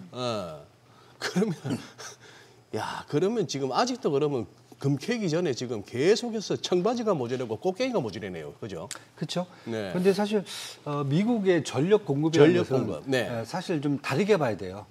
예, 왜냐하면 우리나라 같은 경우 이제 한국전력이 국가기업이 하잖아요. 네네. 공기업이 하잖아요. 네. 공기업이 했을 경우에 이제 단점과 장점 뭐냐면 비용을 사실 국민 세금 갖다 하기 때문에 이 친구들이 사실 비용 수익에 대한 개념은 없어요. 예. 대신에 수요에 대해서는 공급을 충분히 보장을 해줘요. 돈이 얼마가 들든지. 네네. 공기업들은 그게 사실 목적이니까. 그게 또 공기업의 네. 예. 그러다 보니까 대한민국 같은 경우 사실 에너지는 전력은 충분히 지금 공급이 돼요. 네. 되고 이제 물론 이제 그걸 효율적으로 어떻게 배분을 하는가 지역별로 이제 그런 문제가 나오는데 미국은 다 국영기업이 아니라 잘 아시다시피 뭐 GE 버너버업다시가 컨스탈레이션 에너지, 뭐 듀크 에너지 대부분의 다 전력 회사들, 그다음에 파워 플랜트라든지 원전을 갖고 있는 회사들 모두 다 사기업들이에요. 그러니까 시장의 수에 항상 맡긴다는 거죠. 근데 사기업들의 장점과 단점은 뭐냐면 얘들은 이인축을 하기 때문에 맞아요. 항상 공급을 적게 해요, 수요보다. 그래야 가격을 자기들이 통제할 수 있어요. 미국 가신 분들은 저기 매달 받는 이 전기요금 청구서가 달라져요. 예. 똑같은 전력을 써도 가격이 되게 플렉스하게 움직이거든요. 그렇다 보니까 미국은 항상 부족해요. 그다음에 사기업들이 인프라를 항상 충분하게 갖춰놓고 있지는 않아요. 그러다 보니까 미국의 이제 좋은 점이 뭐냐면은 반대로 기업들이 자기들이 신고만 하면은 충분히 공장 옆에다가 발전소나 이런 것을 다 질 수가 있어요. 예. 그래서 이제 저는 사실 이제 한국하고 이제 미국하고 이제 전력에 대한 어떤 그 투자는 좀 이제 약간 차별화돼야 된다고 보는데 미국 같은 경우에는 그런 측면에서 본다면은 지금 당장은 깜깜할 수 있어요. 왜냐하면 아직 갖다 꽂지 않았으니까요. 그런데 하는 것은 금방 해요. 한다면. 예. 왜냐하면 이제 미국 연방 정부가 이제 그런 문제 때문에 결국 이제 원전을 갖다 하겠다라고 했잖아요. 예. 근데 원전 기수 하나 만들라고 전력 돌리려면 10년 걸려요. 그럼 그 사이에 그럼 계속 불 끄고 있어야 되느냐? 그것도 아니고 그럼 SMR을 얘기하잖아요. 예. SMR도 사실 뭐 어차피 데이터 센터들이 다 사막한 거기 때문에 예. 저희 같이 뭐 누가 시비 걸 사람도 없어요. 거기는요. 뭐 저희는 화성에다가 동탄에다가 SMR 나면 난리 날 걸요. 정권 망할 거예요. 근데 거긴 상관없거든요. 근데 SMR도 최소한 3년에서 2년 반 정도가 걸려요. 아, 그래요? 예. 그렇다 보니까 지금 제가 계속 요즘 뭐 방송에 말씀드린 게 결국 지금 신재생 에너지에 대해서 그 연방 정부가 이제 보조금을 다 폐지를 해버렸잖아요. 네네. 그런데도 불구하고 주정부들 예. 아니면은 이쪽 기업단에서는 바로 지금 신재생 에너지를 바로 지금 도입을 한다는 거죠. 그게 또 설치하고 태양력. 바로 전력 공급하는 데는 제일 빠르다. 태양광은 3개월이면 됩니다. 패널만 깔면 된다. 패널만 깔고 그냥 갖다 플러그만 꽂아보면 되죠. 그다음에 이제 수소 에너지. 수소 요즘 에너지가 벌써 미국 같은 경우에 한 3년, 4년 전만 해도 그린 수소 이래 갖고 이게 사기다 막 이런 얘기가 있었는데 예. 이미 이제 플러그 파워가 공장 4개를 벌써 돌리면서 하루에 한 5만 톤 이상을 지금 생산을 이미 하고 있어요. 예. 그건 LPG 꽂듯이 갖다 꽂기만 하면 돼요. 오호. 그러다 보니까 지금 반대로 미국에서 처음에는 원전 관련주들만 쫙 오르다가 네. 요즘 보시면 뭐 블룸 에너지라든지 퍼스트솔라든지 아니면 플러그파라든지 이런 신재생 에너지들의 주가가 막 올라가기 시작한 거죠. 매출이 그만큼 나온다는 거죠. 그렇다 보면은 지금 이제 저희가 막 걱정을 해요. 빨리 원자력 발전소 미국이 져줘야 될 텐데 걱정하실 필요 없어요. 자기들이 알아서 합니다. 미국은 원래 전력이 부족하고 자기들이 스스로 해결하는 구조고요. 땅이 워낙 넓다 보니까 약간 소도시 같은 데 가면은 가정마다 사실 발전기를 갖고 있을 정도거든요. 그렇다고 하면 결국은 제가 말씀드리겠습니다. 에너지 걱정 안 하셔도 된다. 충분히 된다. 단 어떤 회사들이 수익을 볼 것인가. 미국은 이제 철저하게 기업 위주로 되니까요. 당장은 지금 신재생 에너지들을 먼저 보셔야 된다. 그리고 원전은 이제 장기적인 차원에서 보셔야 된다. 이렇게 지금 제가 말씀을 드리고 있어요. 그리고 이게 전력을 또 어쨌건 이제 공급해 주려면 그 전선 수요 최근에 구리 가격이 그렇죠. 많이 올라갔잖아요. 근데 이것도 한계가 있다 보니까 광통신 쪽 광케이블 맞습니다. 네. 여기까지도 보니까 미증시에서 뭐 코닝이라는 기업 주가도 막 올라가고 그랬잖아요. 예, 이런 쪽도 그럼 봐야 되는 거예요. 네, 맞습니다. 미국 마찬가지고요. 예. 사실 이건 한국도 마찬가지다. 네네. 이 부분은 왜냐하면 미국 같은 경우 사실 이런 전력이라든지 전선 케이블이라든지 뭐 변압기 뭐 이런 것들이 갑자기 막 국내에서 수출이 많이 됐어요. 효성중공 뭐 네. 미국에 공장이 있지만은 이유가 뭐냐면 재작년에 LA 산불 났잖아요. 네. 엄청 세게 났어요. 예. 뭐 거의 대한민국 뭐 제주도 하나 태울 정도로 막 태워버렸는데 태우고 나서 보니까 전선들이 다 타버렸어요. 전선이. 송전 다 탔어요. 그럼 빨리 이걸 어떻게 해야 사람들이 살잖아요. LA가 네. 복구가 되잖아요. 예. 가장 급한 게 그거였는데 전력이었는데 인프라 있는데 없으니까 바로 이제 한국 제품들을 막 다 지금 끌고 간 거죠. LS 뭐 전선부터 시작해서 다 들어간 거예요. 그런데 그게 한번 거기서 수요가 터졌고 대한민국이 이걸 한번 놓고 나니까 잘 보니까 미국에 있는 이 전력 회사들이 네. 그러면은 지금 이제 이 인프라를 지금 바꿔야 될 타이밍이 와 있어요. 예. 지금 벌써 한 20년 됐거든요, 얘들이요. 한번 교체 주기가 왔어요, 사기업들이. 네, 예. 그러니까 지금 또 교체 주기까지 들어가 있습니다. 아. 그렇다고 보면 저는 뭐 계속 이제 미국에 대한 수출뿐만 아니라 국내도 아까 제가 말씀드렸죠. 국내는 전력 공급은 좀 남지만은 비효율적으로 좀 배분이 돼 있잖아요. 네. 서울, 경기도만 부족하고 나머지 지방들은 사실 다 전력이 남아들거든요. 그러면 이제 뭐 얘기하는 게 전남에 이제 이 서해안 고속도로 뚫어갖고 에너지 고속 뚫어갖고 서울하고 경기도를 이제 전력 넘기고 원전 고리 쪽에 있는 그 전력들을 남는 것을 문정세제를 통해서 넘기고 그럼 한국 같은 경우는 사실 지금 인프라를 효율적으로 바꿔야 되는 타임이거든요. 우리도 정부가 그렇게 얘기를 하고 있죠. 네. 그러니까 전력 공급을 늘리겠다는 게 아니라 예. 정부는 지금 인프라를 효율적으로 바꾸겠다는 거죠. 그럼 결국은 국내에서도 마찬가지로 전선이라든지 변압기라든지 이런 전력 인프라가 사실은 더 매출이 나올 수 있다. 저는 이렇게 보고 있어요. 그래서 사실 여태까지 뭐 조방원에 대한 뭐 원전 쪽에 대한 기대감은 높은데 뭐 기대감은 사실 좀 시간이 많이 필요할 것 같고요. 당장 눈앞에 보이는 아까도 제가 매출 올라오고 있는 데가 사실은 이제 뭐 아까 신재생에너지 국내 네. ESS 2차 전지 네. 쪽, 그다음에 전선 쪽, 이런 전력 인프라 쪽 이런 쪽은 반도체가 먼저 올라왔지만은 네. 지금 작년에 비해서 계속 지금 매출이 올라오기 시작하고 있습니다. 그래서 저는 이런 쪽도 지금 실적적인 측면에서 본다면 국내에서 투자를 하셔야 되는 그런 측면이다 이렇게 지금 보고 있어요. 네. 아까 자, 예. 아까 뭐라고요? 뭐요? 저 광섬유. 광섬유 쪽 관련한 네, 미국 광 기업 이름이 코닝. 코닝? 네, 코닝. 코닝이에요. 이미 많이 올랐어요. 아니 보면은 이렇게 언급하는 업종이나 종목이 네. 아까 우리 국내에서 수익률 좋은 60대 여성분이라 하셨잖아요. 네. 완전 60대 감각이에요. 정말 빨라요. 잘 알고.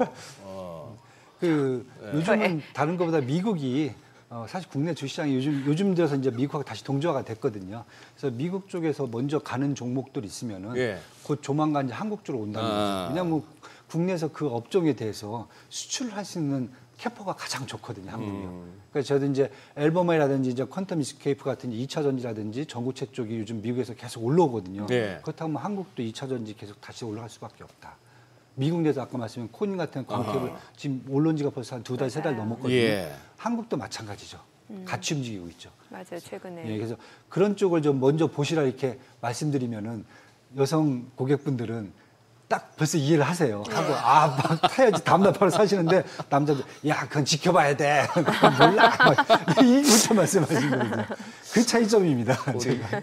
우리 60대 여하고 내지는 누님들이 잘 하시는구나. 네. 그렇죠. 저희 이제 처갓집 식구들도 이제 처제 처형들이 많은데 네. 딸이 많은 집인데 네. 이렇게 모여서 이렇게 밥 먹으면서 얘기를 하잖아요. 얘기해드리면은 다음날 뭐 다다음날 보면 처제들은 벌써 다 샀어요. 그 주식들을 그렇죠. 얘기 듣고. 예, 근데 맞아요. 이제 동서들이죠. 예. 남자분들은 안 사요. 죽어도. 현대차, SK텔레콤 계속 그거 붙잡고 있어요. 이게 갖고. 참. 네, 그렇습니다. 아니 이거 좀 매크로적인 건데 이제 미국 그 셧다운이 종료되면은 이제 여러 가지 경기를 가늠할 수 있는 지표들이 나와야 될 텐데 이게 나오기가 쉽지 않잖아요. 그렇죠. 사실 공무원들이 진짜 뭐 밤새서 계속 일하는 것도 아니고. 네. 그러면 12월 FOMC는 어떻게 전망하세요? 12월 10일이요. 예. 예, 10월 일단은 10일. 뭐 이거 없으면 잇몸으로 해야죠. 이거 없이 임무? 예, 그러니까 공식적인 지표가 없으면 네. 민간 지표 갖다가 떼어야죠. 아. 예, 뭐 할 수 없어요 지금. 예. 연준도 사실 볼 수 있는 지표가 이렇게 많지는 않거든요. 네. 뭐 PMI 지수라든지 미시간대 지수라든지 네. 이런 결국은 이제 시장에서 나오는 그런 민간 지표에 이제 의존할 수밖에 없고요. 네. 그다음에 사실은 그 지표가 공식 지표가 깜깜이가 되기 전에 나왔던 지표 그다음에 그 이후에 이제 민간 지표를 지금 합쳐 보면은 네. 합쳐 보면은 인플레이션은 그대로 유지가 돼요 지금. 추가적으로 올라간다나 내려가지는 않아요. 그다음에 그 다음 이제 11월 달 인플레이션 나올 것들은 조금 더 떨어질 걸로 보고 있어요. 왜냐하면 지금 유가가 60달러 밑으로 내려가 버렸거든요. 네. 원자재가 또 예. 떨어진 부분도 예. 있고요. 그래서 그런 측면이 지금 나오고 있어요. 그래서 그리고 그다음에 고용은 확실하게 균열이 생겼어요. 고용은? 네, 고용. ADP 뭐 비농업 지수는 잘 나왔는데 네. 블룸버그가 계산한 그 실업률 같은 경우 또 크게 나오고요. 그러니까 계속 하여튼 노동시장은 균열이 나왔고요. 그런데 그냥 봐도 체감 지수로 봐도 노동시장은 균열이 됐다는 게 그러니까 쉽게 해서 이번에 제가 쇼핑 시즌 말씀드렸잖아요. 네. 보통 이제 연말 정도 쇼핑 시즌 되면 이제 고용을 늘리거든요. 월마트라든지 이런 이제 업체들이요, 유통업체들이요. 그런데 올해는 작년에 비해서 고용 늘린 인원수가 한 40%가 감소가 됐어요. 벌써 여기도 고용 창출이 안 돼 있어요. 그다음에 이미 연방정부 직원들 140만 명 이미 다 지금 한 달, 두 달 동안 지금 노동시장에서 빠져 있잖아요. 네. 그런데 이 사람들이 다 100% 복귀한다는 또 보장도 없어요. 아. 예. 왜냐하면 또 딴 데로 또 빠진 사람들도 많고 다 콜을 하지는 않거든요. 저희하고는 좀 틀려요, 확실히 네. 여기는. 이제 필요한 사람들만 또 콜을 하겠죠. 그러니까 이렇게 지금 본다 보면은 일단은 그다음에 뭐 항공편도 막 취소되고 그럼 쉽게 해서 지금 이미 그냥 체감 경기로 봐도 노동시장은 균열이 돼 있다는 거죠. 그다음에 세 번째는 이제 소비 지표. 네. 이미 둔화돼 있죠. 쇼핑 시즌이 안 나오잖아요. 이렇게 됐으면 그냥 민간 지표로 추정할 수밖에 없다. 가장 큰 것은. 그렇다고 하면은 지금 사실 이제 다들 그러면 연준이 지표가 없으면은 결정을 하지 않을까? 아닙니다. 합니다. 하고요. 이게 첫 번째고요. 두 번째는 지난번 10월 29일 날 연준이 이제 25bp 기준금리를 내리면서 하나 또 했던 게 뭐냐면 12월 1일부터 양적 긴축 QT를 종료한다고 그랬어요. 지금 이제 우리가 잘 알다시피 이제 그 본원 통화가 코로나 때 이제 쭉 최고치를 찍었던 게 한 6조 4천억 달러였거든요. 네. 지금 5조 7천억 달러로 한 7천억 달러 정도 사실 감축을 해놨어요. 근데 지금 단계에서 더 이상 QT를 자꾸 하게 되면은 상업은행이라든지 아니면 금융시장이 자꾸 이 뭐랄까 이 페일리어죠. 그러니까 뭔가 좀 실패가 될 수 있는 가능성이 커진 거죠. 지금 이 상태가. 그렇다고 보면은 12월 1일 날 이제 QT를 종료하겠다라고 했을 경우에는 QT를 종료한다는 것은 뭐냐면은 결국 기준금리를 같이 내려줘야 효과가 나오는 거거든요. 여태까지 기준금리를 내려줬는데 QT 종료를 안 했어요. 그러면은 사실 기준금리 내린 효과가 없거든요. 이제부터는 12월 달부터는 그 효과를 갖고 갈 수 있다라고 저는 보기 때문에 12월 달에 안 내리면은 사실 양적 긴축을 할 필요가 없거든요. 네. 그래서 저는 물론 이제 내부적으로 왈가불가 하고 있지만은 양적 긴축을 종료하는 것만으로 해도 사실 어떻게 보면 금융시장에 되게 긍정적인 효과를 줄 수 있고 그 다음에 이걸 한다라고 가정했을 경우는 뭐 하겠다고 했으니까요. 시작이 되면은 분명히 연준은 기준금리를 내릴 수밖에 없다. 그래서 저는 이제 지표가 사실 중요할 수도 있겠지만은 지금 뭐 깜깜이긴 하지만은 그래도 연준은 할 건 할 거다.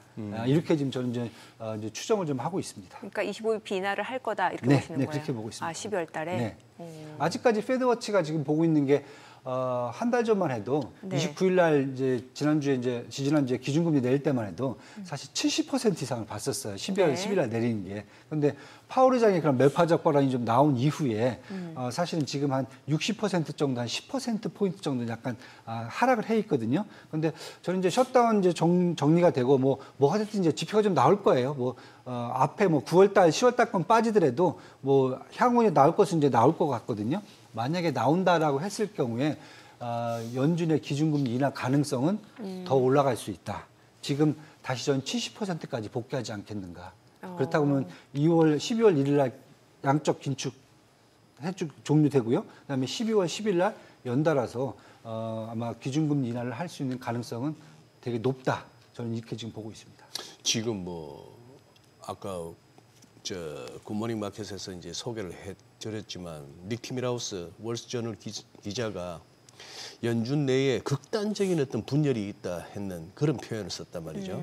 진짜 저도 이거 하면서 연준 얘기 많이 하는 축에 듭니다만 이렇게까지 팽팽하게 갈라져 있고 의장이 이렇게 좀 뭐라고 할까요? 좀 조율하기가 쉽지 않은 네. 기간은 드문 것 같아요. 네.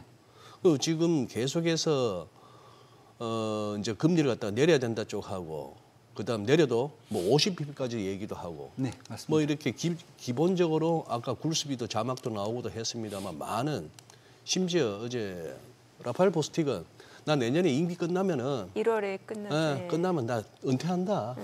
뭔지 지금 지긋지긋한가 봐요. 지금 연준 내에 돌아가는 얘기, 다음 의장을 누구를 뽑으네 이런 거에 보고 있으니까 이제 나는 얘 미련 없다 하는 그런 식으로까지 얘기하는데 지금 이제 대표님 말씀하신 금리 인하 와중에 QT를 계속한 것이 금리 인하 효과를 줄였다고 하셨고 QT 이제 중단한다 했고 플러스 저는 그 와중에 뉴욕 연방은행 총재 존 윌리엄스 이 양반은 넘버 3입니다. 네, 맞습니다. 거기다가 실제 자금을 갖다가 뉴욕 연준에서 집행하잖아요. 네. 이 양반이 지금 자꾸 틈만 나면 하는 얘기가 연준이 조만간에 국채 매입을 재개할 수 있다 이러거든요. 거기다가 트럼프 대통령이 2,000불 풀까 말까 이러고 있죠. 네. 이게 지금 돈잔치예요, 돈잔치에. 우리도 지금 마찬가지고 우리나라도. 네. GDP 대비 무슨 통화량 보면은 우리가 지금 압도적입니다. 특히 금년 들어서. 아니 그런 내용 들으면 진짜 주식 해야 된다는 얘기잖아요. 그러니까 나중에 어떻게 될 값에 우리 아들하고 우리 손자 세대 어떻게 할지는 미국이나 여기나 그거는 됐고 그러면 우리 고생할 우리 아들과 손자를 위해서도 지금 다 때려치고 주식해야 되는 거예요. 맞습니다. 맞습니다. 근데 사실 이제 숫자를 계속 보는 분 입장에서는 네. 사실 이제 기존의 어떤 수치에 비해서 계속 증가되는 폭이 강하게 움직인다 보면은 사실 불안할 수밖에 없어요. 맞아요. 그런데 이제 전반적으로 보신 분들은 그러면 그 수치가 올라오는 게 합당하게 올라오는가? 그러니까 미국 경제 자체 규모가 커지면서 통화량이 올라온다라고 하면 사실 큰 문제는 없거든요. 네. 그런데 이제 지금 뉴욕 총재, 연은 총재 같은 경우 뭐 사실 그분이 뭐 다 보는 거죠. 왜냐하면 결국 달러도 뭐 어떻게 이제 국제적으로 송금하려면 결국은 뉴욕 연은 총재를 거쳐서 가야 되는 되죠. 거니까. 네. 그러니까 그렇게 보시는 입장에서는 사실 좀 불안할 수도 있어요. 근데 뭐 전 세계가 지금 보는 게 뭐 내 다음 세대는 자기들이 알아서 하는 거고 네. 우리가 신경 안 써도 되고 네. 제 자식은 내가 알아서 할 거고 교육만 잘 시키면 된다. 네. 이렇게 네. 생각하고 내가 지금 중요하다. 뭐 극단적인 프랑스잖아요. 프랑스는 연금 뭐 축소 이러니까 아유 됐다. 뭐 빚내서라도 일단은 내 건 달라. 뭐 그 다음 사람들은 알아서 할 거다. 이게 이제 사실 프랑스가 지난번에 그 개혁이 지금 안 되고 있는 이유 중에 하나잖아요. 네. 똑같이 그렇게 갈 수도 있어요. 그런 측면에서 본다면 돈도 지금 계속 더 풀리고 있다. 그리고 뭐 이게 우리나라만 그런 게 아니라 미국도 그렇고 유럽도 그렇고 이제 일본은 다시 또 이제 이번에 새로 들은 총리가 또 돈 풀겠다고 그러잖아요. 네. 거기도 다시 돈 풀겠다고 그러잖아요. 그러면은 결국은 지금 제가 계속 아까도 말씀드리지만 열기 계속 유지가 되고 있고 AI 반도체 예. 한쪽에서는 거품론 나오고 있고 예. 결국 시장의 유동성은 계속 들어오고 있고 그렇다 보면은 제가 이제 아까도 말씀 그냥 즐기시라고 굳이 뭐 우리가 그러니까 즐기라는 게 그러면은 미장하고 국내 증시하고 어느 쪽이 저는 사실 둘 다 좋아요. 둘 다 좋아요? 둘 다 좋아요. 근데 만약에 내년으로 간다 그러면 네. 국장이 더 저는 좋을 걸로 지금 보고 그래요? 있습니다. 네. 왜냐하면 이제 미장 같은 경우에는 아까 말씀하신 대로 먼저 돈을 풀었어요. 많이 풀어서 이미 지금 그 푼 돈들이 지금 벌써 끌어올려 놓은 거고요. 만약에 이제 내년 정도쯤 되면 사실 미국 증시도 이제 이익 성장률은 이제 분명히 떨어지겠죠. 지금 계속 뭐 인프라를 구축하지만은 결국 매출이 계속 나와야 되는데 뭐 조금 이제 약간 레깅도 좀 걸릴 것 같아요. 지금 분위기는. 그렇다고 그러면 만약에 그 유동성들이 미국 유동성들의 되게 재밌는 점은 미국이 좋으면 미국에 다 머물러 있는데 미국이 안 좋으면은 얘들이 사라지는 게 아니라 다른 나라로 갑니다.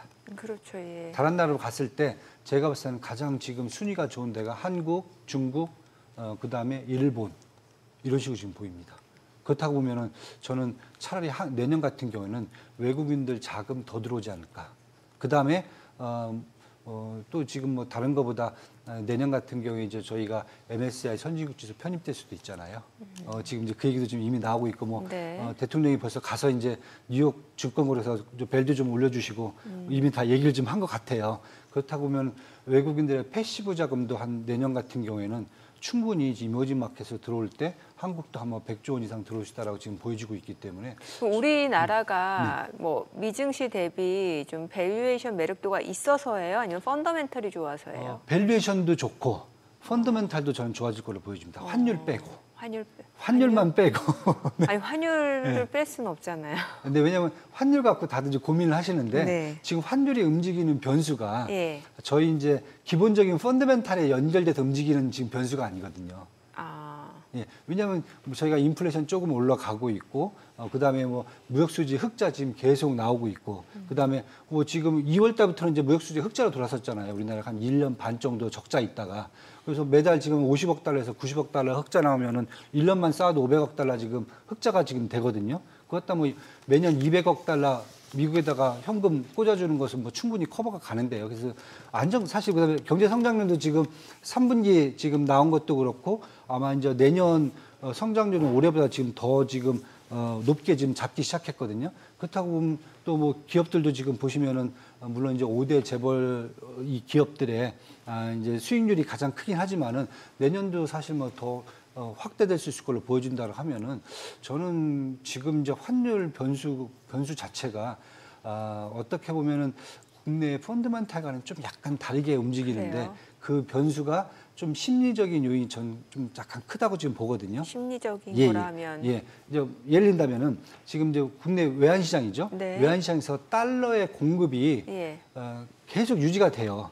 그런데 수요가 엄청 급증을 하면서 달러 수요가 그렇죠. 심리적인 이유로 달러 수요가 급증을 하면서 네. 사실 우리의 기본적인 매크로 상황들을 사실 무시해버린 상황이 됐거든요. 예. 그러니까 이제 첫 번째가 뭐냐면은 기업하고 개인들이 앞으로 이제 그래도 한국이 할 때 1년에 200억 달러씩 미국을 줘야 되니까 네. 불안하잖아요. 그런 외환 보유가 줄어들 수 있다고 생각을 하기 때문에 일단 다 재놓고 있습니다. 돈을 안 내놔요. 기업들도 달러를 빼진 않아요. 그러니까 수요만은 있지 공급을 더 늘리려고 하진 않아요. 두 번째는 최근 들어서 한국 개인 투자가들이 사실은 달러 자산 쪽으로 더 많이 움직이거든요. 해외 투자가 더 네. 커졌거든요. 그렇다 보면은 여기서도 달러 수요만 증가하고 공급은 이제 그대로가 되는 거고요. 세 번째는 어제 같은 경우에 사실 저는 좀 약간 의아하게 생각했던 게 한국은행이 한 1,450원 정도 되면 개입한다고 생각을 했어요. 네. 그런데 개입을 안 해요. 제가 이제 잠깐 이제 확인을 좀 해보니까 네. 다른 게 아니라 지금 한국은행도 외환 보유가 지금 불안한 거예요. 원래 저희 외환 보유고가 4,700억 달러였다가 최근 한 3년 동안 500억 달러 줄어가고 4,200억 달러까지 줄어든 거거든요. 그런데 여기서 뭐 그게 다 적자라든지 아니면은 그때 환율 개입하면서 썼던 돈들이거든요. 그러니까 지금 한국은행도 여기서 지금 추가적으로 환율 개입해갖고 돈 쓰기가 사실 부담스러운 거죠. 4,200억 달러에서. 그래서 보면은 결국 지금 시장 자체가 공급은 계속 유지가 되는데 네. 수요가 계속 늘어나요. 근데 그 수요가 다른 것보다 심리적 요인이 크다는 거죠. 뭐 저희가 성장률이 떨어져서 막 더 사고 이런 것들이 아니라는 거죠, 지금은요. 그래서 저는 이런 측면에서 본다면 당분간은 1,500원 정도에서는 사실 한국은행이 개입하지는 않을까. 그 정도가 넘어가면 사실 너무 경제 자체가 이제 그때부터 이제 매크로상에서 영향을 줄 수가 있으니까요. 그래서 1,450에서 1,500원 정도는 당분간 유지가 될 것 같고요. 만약에 저희가 지금 매크로상 본다면 원달러 환율은 떨어져야 되거든요. 떨어져야 되는 타이밍이 와야 된다면 아까 말씀드린 심리적 요인들이 좀 해소해야 된다. 그렇다고 하면 한 내년 한 정리되고 나서 올해 무역수지 흑자 얼만큼 나왔는지 그다음에 내년에 무역수지 흑자 얼만큼 나올 건지 아마 데이터들이 좀 나오면은 국민들 입장에서 1년에 200억 달러 주고 그래도 우리가 외환보유고를 더 충분히 쌓을 수 있다. 이런 얘기가 나오면은 저는 그때부터는 조금 이제 환율이 좀 안정으로 가지 않을까. 예, 그래서 한 내년 3월 달 정도, 1분기 막판 정도 가야 또 추가적인 무역 데이터도 좀 나오고 뭐 외환보유고 데이터도 이런 것도 좀 나오고 그래야 그때 가서 저는 조금 환율이 대한민국 매크로 시장을 반영하는 수준으로 가지 않을까 이렇게 지금 보고 있습니다. 좀 전에 뭐 이창용 총재 어제 그 싱가포르에서 블룸버그 인터뷰한 그 화면이 나왔습니다만 네. 환율도 환율이지만 어제 이창용 총재 저 인터뷰가 채권 시장 뒤집어 놔버렸죠. 금리 인하 지금으로서는 좀 어렵다 하는 뉘앙스로 얘기를 하면서 금리가 아주 폭등을 해버렸는데 채권 시장에서는. 네. 어제 힘들었습니다. 저도 힘들었습니다. 그래서 힘드셨구나. 네. 근데 이제 또 뭐 부총재가 또 이제 그 얘기를 하셨어요. 너무 과대해서 말씀하셨다 그 얘기를 했는데 제가 봐도 이창용 총재가 조금 사실 저도 좀 느낀 게 시장보다 조금 더 민감하게 반응하시는 게 아닌가. 예, 물론 이제 뭐 그게 맞을 수도 있죠. 예, 그래야 사실 시장을 조금 더 안정적으로 이끌 수는 있는데 조금 좀 시장하고 좀 의견이 좀 많이 다르신 것 같아요. 지금요. 그래서 저도 이제 그런 생각 때문에 이제 뭐 채권 시장도 그렇고 그게 또 이제 환율을 또 끌어올리는 더 올리는 또 변수 좀 작용했다 이렇게 보시면 될 것 같습니다. 네. 네. 오늘 내용 여기까지 듣겠습니다. 잘 들었습니다. 고맙습니다. 고맙습니다. 감사합니다.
올해로 21주년을 맞은 국내 최대 게임 전시회인 지스타가 오늘 개막합니다.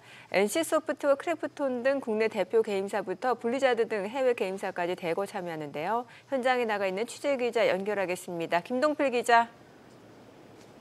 네, 지스타가 열리는 부산 백스코에 나와 있습니다. 아, 예, 김 기자. 지금 곧 개막인데 현장 분위기 어떤가요? 네, 쌀쌀한 가을 날씨와 대비될 정도로 현장의 분위기는 아주 후끈한데요. 쉬는 날이자 평일 이른 아침에도 불구하고 개막을 기다리는 팬들이 보시는 것처럼 아주 많이 몰려 있습니다.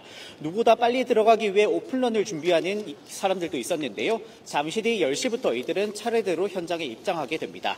이번 지사는 오늘부터 일요일까지 나흘간 이곳 부산 백스코에서 열리는데요.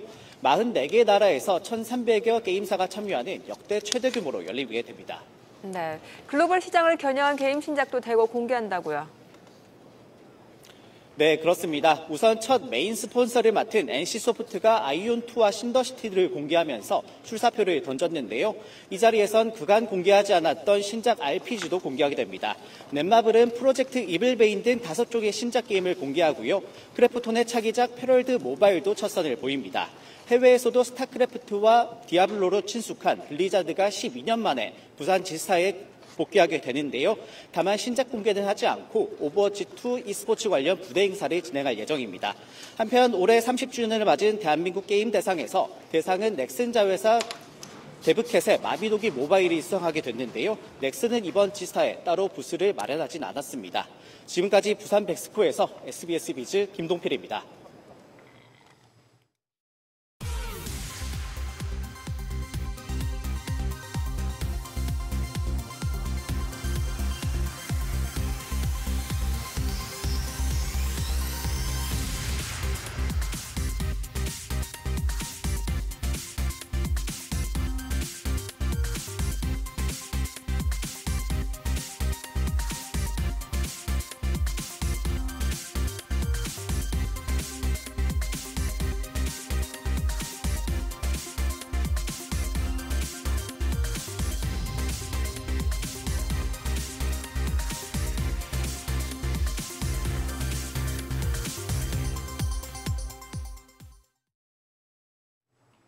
서학겜 브리핑입니다. 뉴욕 증시에서는 기술주들의 흐름이 갈피를 잡지 못하고 있습니다. 이런 상황에서도 소확개미들은 오히려 AI와 소프트웨어 성장주에 대한 베팅을 강화하고 있습니다. 여기에 레버리지 상품에 대한 선호까지 높아지면서 이른바 불나방 면모를 다시 한번 보여줬습니다. 순위 보시면 소확개미들이 사랑하는 3대장 팔란티어, 테슬라 그리고 엔비디아 모두 상위권에 올라와 있습니다. 먼저 팔란티어 매수 우위입니다.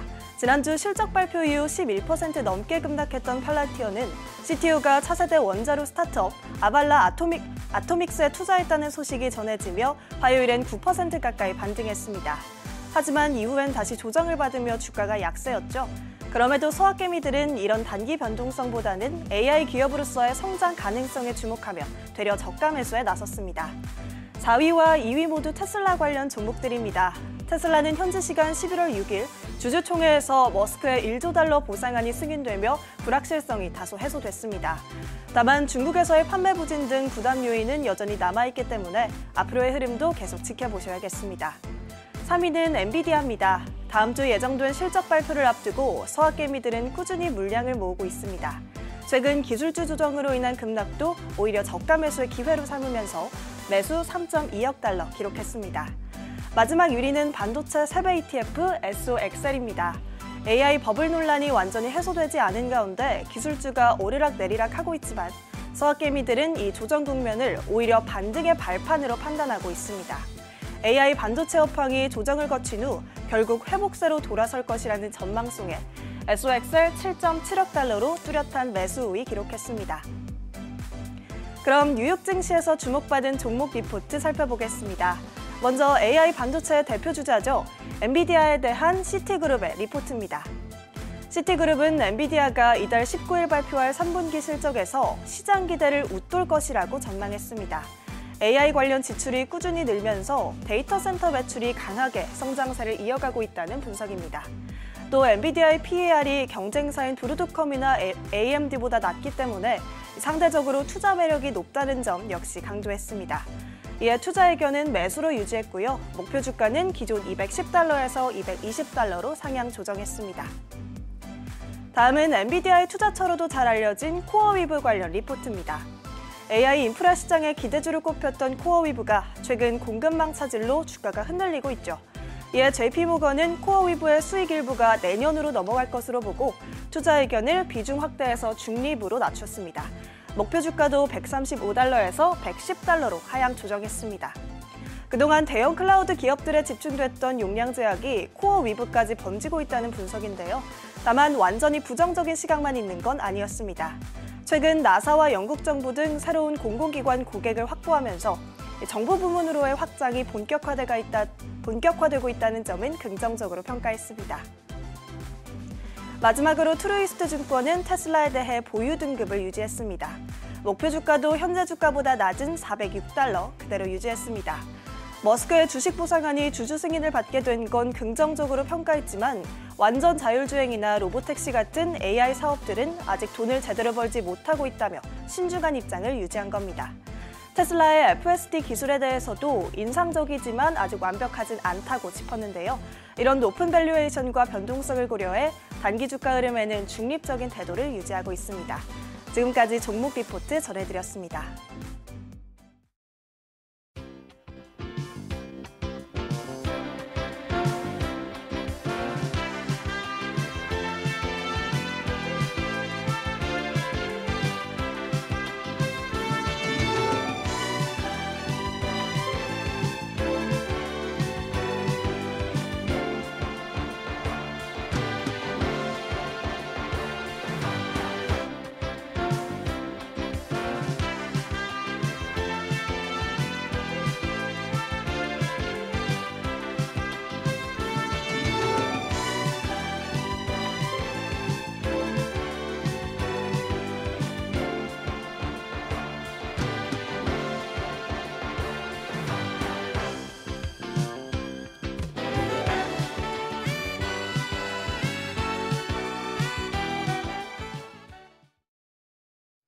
최근 달러 환율이 장중 1,470원까지 돌파하면서 고공행진을 이어가고 있습니다. 고환율 흐름이 이어지면서 환테크에 관심 가지시는 분들도 많아지고 있습니다. 네, 오늘은 나연석 자산관리사 전화 연결되어 있습니다. 여러 환테크 수단 알아보겠는데요. 안녕하세요. 안녕하세요. 네, 안녕하세요. 네, 이제 달러 환율 1,500원 선을 넘을 거란 전망이 나오면서 달러 예금으로 투자자들 많이 몰리고 있다면서요. 네, 맞습니다. 최근 환율 상승세가 지속되며 뉴 노멀이라는 이야기도 나오고 있는 요즘입니다. 가파른 상승세에 따라 달러 예금 잔액도 꾸준히 증가세를 보이고 있는데요. 지난 11일 기준으로 5대 시중은행의 달러 예금 잔액은 606억 달러로 집계됐습니다. 9월 말 610억 달러 대비 10월에는 37억 달러 줄면서 2달 연속 감소 흐름을 보였었는데요. 11월에 들어서 다시 증가세로 전환한 것입니다. 우선 달러 예금이 무엇인지 간략하게 말씀드리면 원화를 달러로 환전해 예치하는 외화 예금입니다. 일정 수준의 이자도 받을 수 있고 실질 수익은 무엇보다 환율에 의해 크게 좌우되는 상품인데요. 달러 가치가 오르면 환차익까지 기대할 수 있고 1억 원까지 예금자 보호 상품으로서 수익형 안전자산으로 주목받고 있습니다. 달러 예금에 자금이 몰리는 것 자체가 고환율이 뉴노멀로 자리 잡는 것이라는 시장의 분위기를 보여주며 글로벌 불확실성이 해소되지 않고 있어서 강달러 고환율 현상이 쉽게 해소되지는 않을 것 같습니다. 네.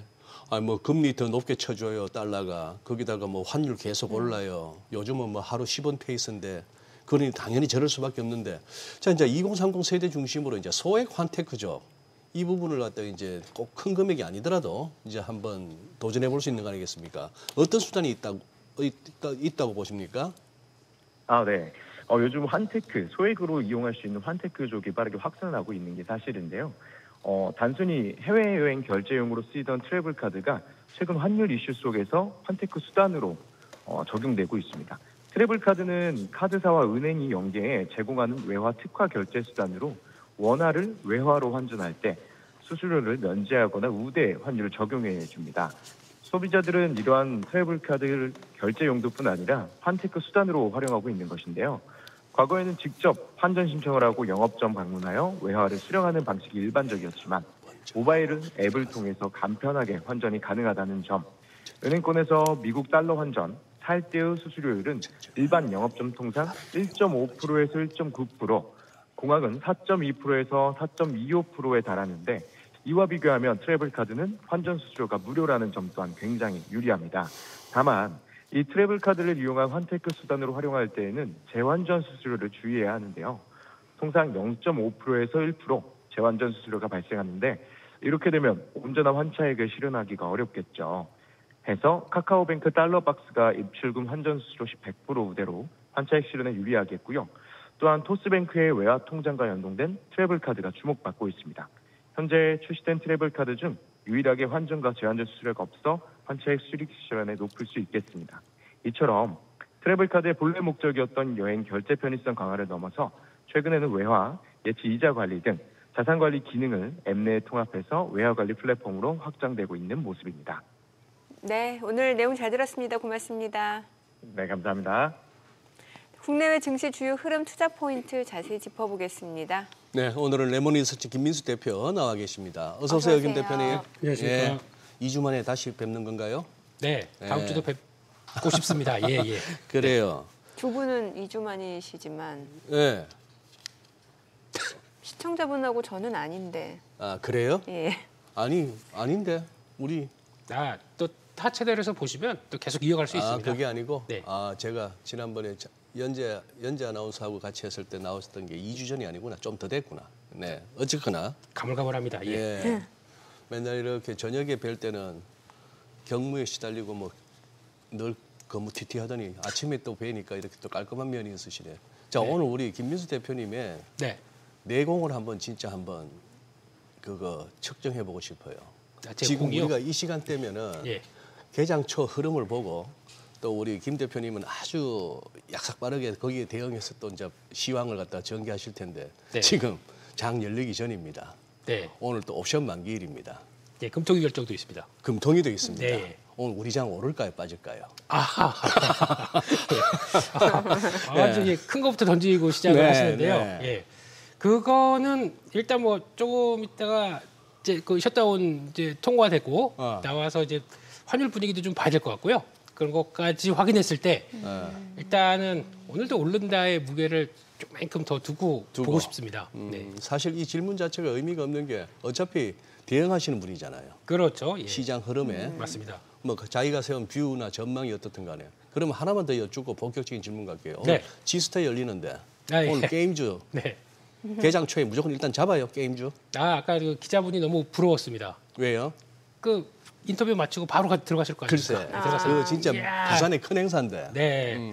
솔직히 한 3, 4년 전만 하더라도 갔었거든요. 근데 직접 가셨어요? 직접 가서 그때 보니까 그 팁이 있습니다. 그것도 이제 초기에는 많이 몰려요. 그러다가 그 다음에 맨 끝에는 조금 좀 덜 하더라고요. 그래서 그때 갔었던 기억이 나는데 근데 중요한 거는 게임주는 제가 관심이 전혀 없다가 이제 부각받는 하나의 모멘텀이죠. 지금 같은 날. 지금은. 네. 근데 이럴 때 그거에서 경계하는 거 가지고 주가가 움직인다라고 하게 되면 오늘 당일 매매 아니고는 오늘은 그냥 갖고 계셨던 거 혹시나 얼마큼까지 올라오나 보고 정리하는 쪽으로 보시는 게 더 맞지 않을까라는 쪽에서 봐서 일단은 지금 이번에 NC소프트 실적이 나왔는데 실적은 별로 안 좋은데 우리 앞으로 내년까지 게임 이만큼 내놓겠다라고 얘기를 하다 보니까 거기에 모멘텀을 받는 거죠. 그러면 모멘텀이 정점이 나올 수가 있기 때문에 아마 오늘은 저라면은 그냥 정리하는 쪽에 일단 무게를 둘 것 같습니다. 아니 NC소프트뿐만 아니라 게임주 전반적으로 보면 이렇게 뭐 차트를 보면은 이제 돌고 돌아서 여기도 한번 햇볕 한번 볼 때 안 됐습니까? 그렇죠. 뭐 실적이고 뭐고 다 떠났어. 그냥 저희가 또 좋아하는 AI 이게 붙는다. AI가 붙으면. 근데 하루 만에 던지라니 좀 서운하네요. 어차피 뭐 3시간을 잘 못 가지고 가는 사람으로 입장으로 봤었을 때는 그렇게 볼 수도 있겠는데 중요한 거는 그랬다가 다시 또 이제 어느 정도 모멘텀 끝나고 좀 지지권 맞는다 그럼 그 다음에 또 봐야겠죠. 근데 지금 AI는 아직까지는 뭐 소프트웨어까지 결합해서 뭔가를 이제 크게 끌어내겠다는 쪽들이 아직 아니기 때문에 지금은 뭐 여전히 학습 쪽과 학습의 중간 정도에서 그냥 뭐 추론으로 넘어가냐 마냐 이 과정을 보고 있다 보니까 게임주가 역할을 하기에는 아직 거기까지는 AI와 결부되는 게 좀 약할 것 같기 때문에 지금은 그냥 트레이딩 관점으로 보시면 좋겠다 이렇게 바라보고 있습니다. 트레이딩 관점. 네. 요즘 뉴욕 증시에 대해서는 어떤 시각을 갖고 계시나요? 방금 끝난 이제 미국 증시 관련된 쪽에서 보니까 일단 지금 이쪽도 AI 버블론의 핵심이 우리 마이클 버리 선생님. 마이클 쯔리라고도 하더라고요, 사람들이. 요즘 수익률 보니까 다 그래요? 고민하다가 많이 털리셨던 느낌이 나서 그래서 지금은 이제 목소리는 내고 싶은데 그만큼 시장에서 먹혀주느냐라는 쪽들 나오면서 이제 어제 며칠 전에 보니까 이제 감가상각에 대해서도 문제를 제기하기 그러네요. 시작합니다. 맞아요. 그런 쪽 어제 자세한 내용은 저희 SBS BG에서 자세히 다뤘기 때문에 저는 못 봤습니다만 넘어가겠습니다. 네. 근데 일단 논리들이 다 있는 거죠. 그런 쪽에서 그러니까 어떤 투자를 하는 사람들의 입장과 그리고 또 직접적인 기업들의 입장에서 좀 괴리가 좀 있다 보니까 거기서 나오는 변화라고 생각을 합니다. 근데 어제도 AMD 리사수 CEO가 얘기했던 것들 내용들을 쭉 살펴보게 되면 그만큼 대부분의 기업들은 이제 데이터 센터 모자라고 거기다가 데이터 센터가 또 이제 건립이 막 되다가 정지가 되는데 왜 정지가 되냐면 전력이 부족하대요. 그러다 보니까 그럴 정도까지 나오게 되면 기업들이 다 진심으로 가고 있는데 그런 쪽에서 주가가 얼만큼 반영해서 빨리 올랐느냐 마냐에 따라서 우리 베리 선생님은 거기에 이제 개입되기 시작하면서 주가의 속도를 좀 조절하는 과정 쪽으로 이해를 하는 게 맞지 않나 생각되고 있는데 그걸 떠나서 지금 나오고 있는 AI의 전반적인 트렌드는 그냥 지금이 맞다고 봐야겠죠. 기업들 자체적으로 그렇게 진심으로 보여주고 있는데 그리고 또 패권을 위해서 한 방향으로 달려가고 있는 상황들인데 안 그러면 뒤처지고 동종기업에 뒤처지고 아니면 또 중국에 뒤처지고 이런 현상을 나는 못 견디겠다라고 하다 보니까 거의 뭐 열심히 투자하는 과정이라고 봐야 되겠죠. 근데 지금 제가 보기에는 미국 장에서도 모처럼 이 순환매 로테이션 장이 왔는데 그렇습니다. 그동안에 우리 빅테크 내지는 AI 관련주 이렇게 얘기한 게 벌써 근 한 반년 가까이 땡겨 왔다가 이제 살짝 이제 다른 데로 가요. 그죠?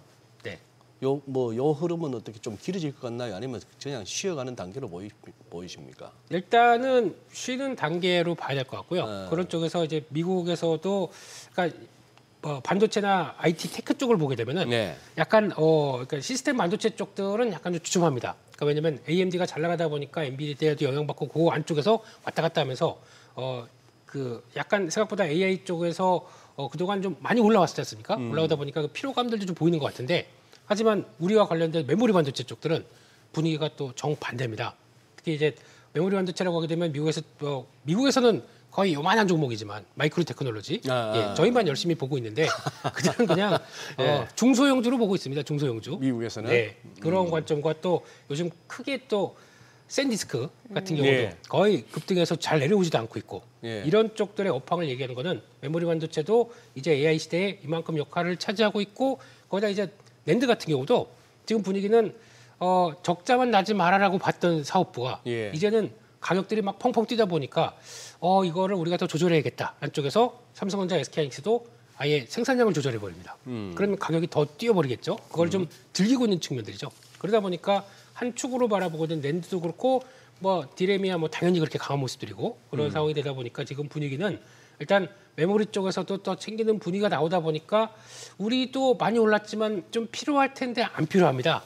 조금 매수만 좀 붙어주면 언제든지 움직일 준비가 나오고 있다고 봐야 되겠죠. 그래서 여전히 메모리 반도체 쪽은 그냥 흘러가는 대로 좋게 보시는 게 맞지 않나 싶습니다. 우리나라 삼성전자, SK하이닉스도 마찬가지로 좀 계속해서 홀드하는 전략 괜찮다라고 보시는 거고요. 없어서 지금 속상한 거죠. 다 털렸고요 저희가. 그럼 신규로 진입 여부는요? 하고 싶어요. 하고 싶은데 저 차트 보고 어떻게 어디서 들어갈지 모르겠다고 하시는 분들이 상당히 많더라고요. 그래서 기술적 분석에 우리 대가이신 사랑하고 존경하는 우리 소장님께서 그런 건 가끔씩 보여주셔야 됩니다. 이런 쪽이면 괜찮겠다 이런 것도 보여주세요. 살짝 더 넘기시네. 아니 근데 삼성전자나 하이닉스를 들어가고 싶으면은 추가 자금이 있으면 몰라도 안 그러면 뭘 좀 던지고 또 들어가야 될 거 아니에요.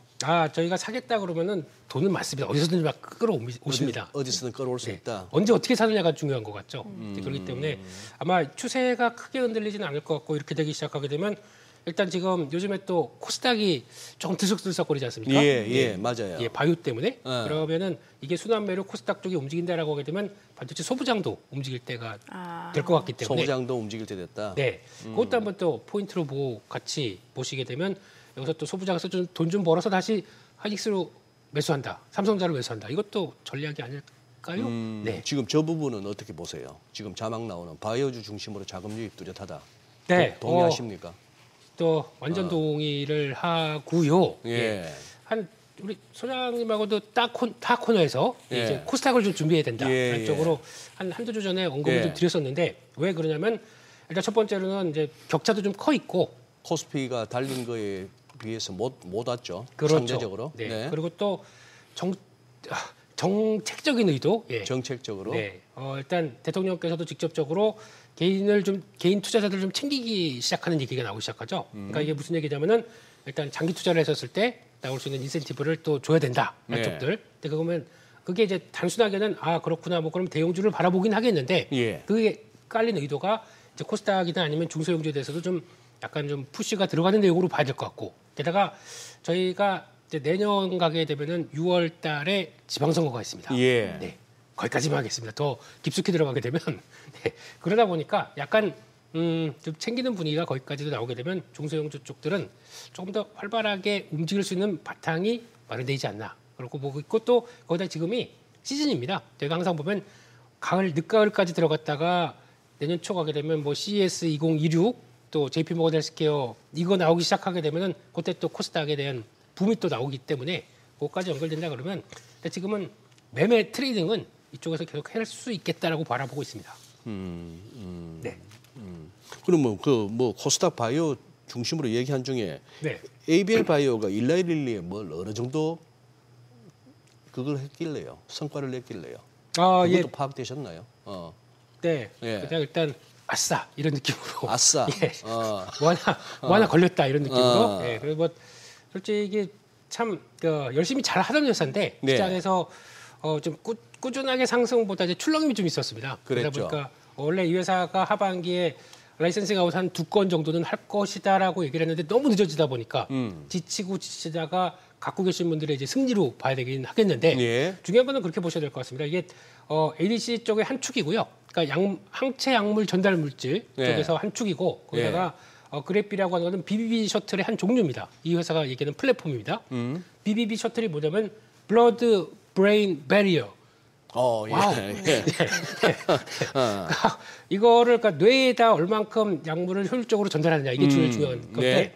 의학적으로 잠깐만 들어가 보게 되면 예. 우리의 뇌는 이렇게 안에 뇌수라고 하는 쪽에서 이렇게 쌓여 있어서 물 위에 둥둥 떠 있는 게 뇌입니다. 그렇죠. 거기다가 이제 동력을 여기다가 에너지나 신경을 전달할 때 보게 되면 그 큰 파이프 같은 거 네. 그게 동맥이지 않습니까? 예. 뒤로 이렇게 올라가서 있는데 그게 워낙 이쪽이 보호를 해야 되다 보니까 장벽들은 상당히 두껍습니다. 그러면 저희가 약물이 침투가 될 때 이게 들어가서 바로 침투가 안 되고 되게 늦게 되거나 아니면 보통 약효가 들어갈 때 10% 미만 해봐야 뭐 1% 3% 정도밖에 못 들어간다고 하더라고요. 예. 그러니까 이걸 얼만큼 잘 BBB 셔틀 같은 어떤 전달 물질을 통해서 얼만큼 잘 뇌 쪽에 필요한 부분에 다 약물을 전달하느냐 이게 가장 큰 핵심이기 때문에 그거 관련된 쪽에서 이만큼 성과를 냈다라는 게 가장 중요한 변화라고 봐야 될 것 같고요.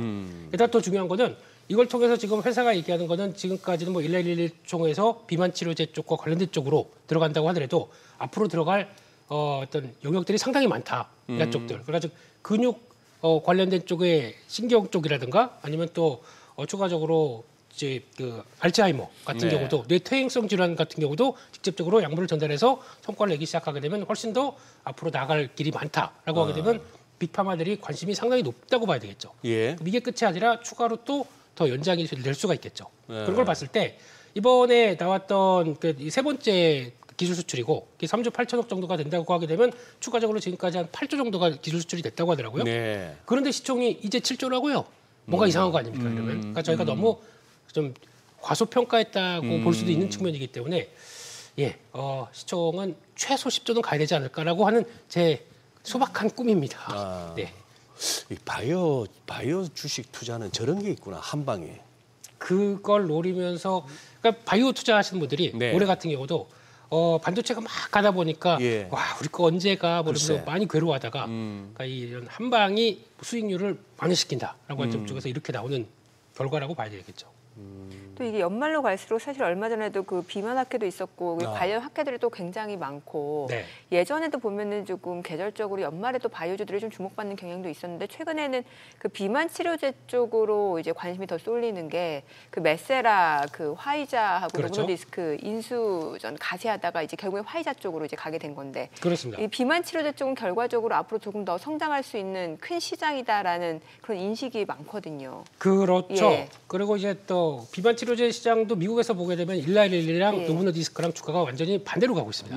예. 그렇다는 얘기는 같은 이쪽을 먼저 출시를 해서 시장에 부각받을 거는 노보노디스크라고 하더라도 네. 그를 통해서 확장성을 보여주면서 일라일리가 훨씬 더 역할을 잘하고 있다는 쪽에서 지금 일라일리는 목표가를 또 50% 막 늘리는 쪽도 나오더라고요. 중소형 글로벌 IB 쪽에서는. 네. 그렇다는 얘기는 같은 거라고 해도 얼만큼 확장성을 보여주고 그만큼 잘 대응할 수 있겠느냐. 이게 중요한 것 같은데 게다가 이번에 미국의 약가인화가 나왔었을 때 예. 일라일리가 딱 꺼낸 카드가 그겁니다. 가격을 내리면서도 우리 약가인화 정책과 손잡겠다. 그렇다는 얘기는 미국 같은 경우는 앞으로 얼마나 많이 가서 보시면 아실 거니까 다들 그렇죠. 좀 예, 그렇죠. 고도비만 거부신 환자들이 분들 많죠. 네, 예. 그렇게 됐을 때 큐약들을 노립니다. 큐약들을 노려서 내가 침투를 한 다음에 그다음에 아마 경구용이든 어떤 식으로든 간에 또 확장되는 과정들을 보인다 그러면 네. 내가 주도를 하겠다는 얘기겠죠. 그런 쪽으로 봤을 때 국내 업체들도 아마 연관돼서 아직 그만큼 성과를 안 내온다고 하더라도 얼만큼 약효를 지속성으로 갈 수 있게 되냐라는 거 첫 번째, 두 번째 경구용 그리고 네. 또 새로운 차세대 비만 치료제 쪽에서 성과를 내서 우리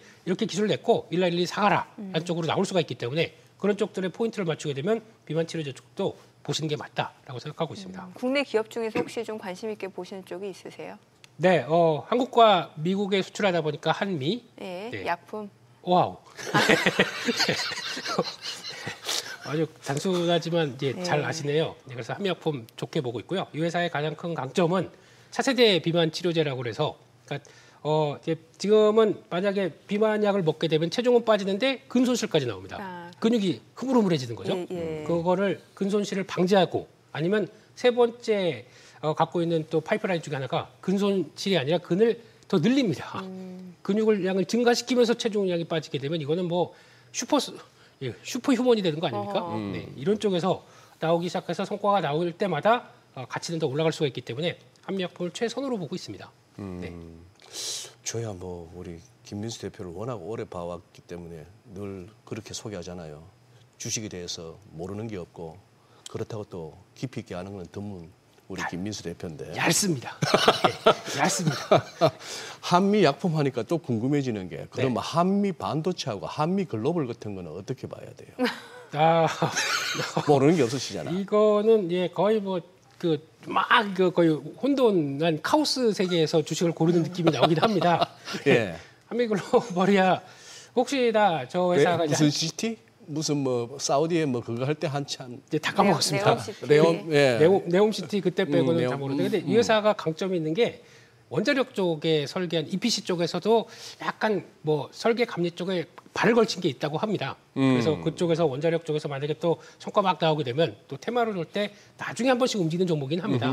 지금은 잠깐 좀 포켓 밑에 내려놔야 되겠죠.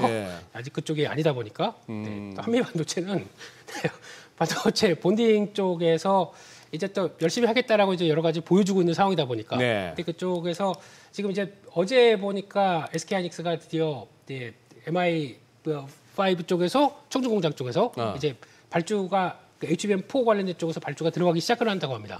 그러면 이제부터는 장비들 이제 쭉 줄 서고 있겠죠. 그런 쪽에서 이제 본격적으로 매출이 나오느냐에 따라서 기업들이 이제 장비 쪽들도 이제 바뀌어질 수가 있는 분위기이기 때문에 거기서 모멘텀 나온다 그러면 기대감은 차올 수가 있다라고 보게 됐을 때 이쪽도 일단은 눈길이 가야 된다고 봐야겠죠. 눈길이 가야 된다. 네. 이제 오늘 10시 개장을 할 텐데 지금 이제 올해도 2달도 채 남지 않은 상황인데 좀 뭔가 산타랠리 좀 기대하시는 분들을 위해서 좀 포트폴리오 좀 리밸런싱을 한다면 어떻게 해야 되는 게 좋을지 좀 알려주세요. 네, 산타랠리가 아니라 올해는 그냥 계속 랠리인데요. 계속 랠리. 네. 25년 계속 랠리. 네. 예, 그래서 슈퍼랠리라고 봐야 될 것 같은 쪽에서 모습이 나오는데 거기다가 산타랠리까지 강하게 되는 거 항상 마음이 그렇지 않습니까? 강했으면 끝까지 강해줘야지 마음으로 바라보는데 지금 시점에서 뭐 포트폴리오를 짠다고 하게 되면 제가 보기엔 지금까지 갖고 계셨던 거 그대로 갖고 가시는데 그중에서 이제 보니까 시장이 이렇게 올랐어도 뭐 지금 보면 투자자분들의 절반은 아직도 손해라고 하더라고요. 맞아요.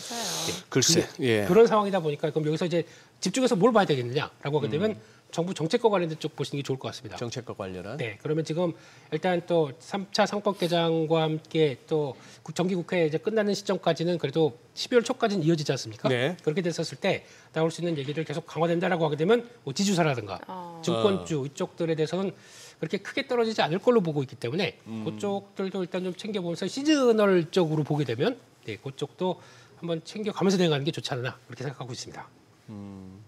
저기 뭐 조방은 했습니다만 여기도 좀 쉬어야 되나요, 당분간은?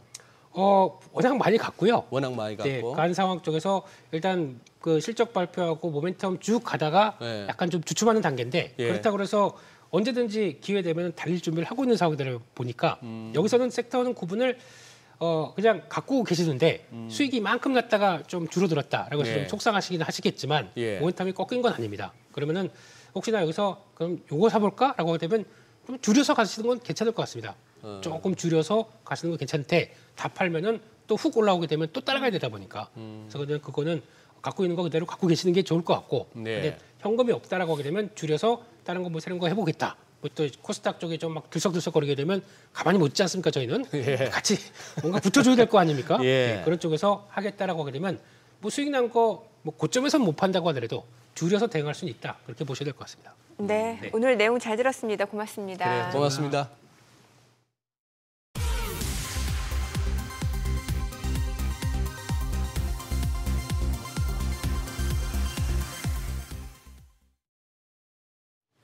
네, 이제 오늘 대학 수학능력 시험일로 10시에 개장을 하게 되고 글쎄 최근에 뭐 장중 변동성이 크다 보니까 또 오늘장에서는 어떤 흐름이 연출될지 예측이 쉽지 않은 상황이고 예, 예, 그러네요. 뉴스 보시네요. 예, 수능 출제위원장 적정 난이도 출제. 사탐론 유불리 없을 것. 근데 사탐론이 뭐지? 요즘은 뭐 말을 못 알아듣는 용어가 너무 많이 생기네. 네, 제가 끝나고 알려드릴게요. 그래요? 저희 네. 방송 중에 전해드린 내용과 관련해서 모든 투자 판단의 책임은 투자자분들께 있다는 점 알려드립니다. 네, 세상의 모든 돈 되는 정보 머니쇼. 오늘은 여기서 인사드리겠습니다. 여러분의 모든 경제 SBS 비지가 함께하겠습니다. 저희는 내일 오전 8시에 찾아뵙겠습니다. 고맙습니다.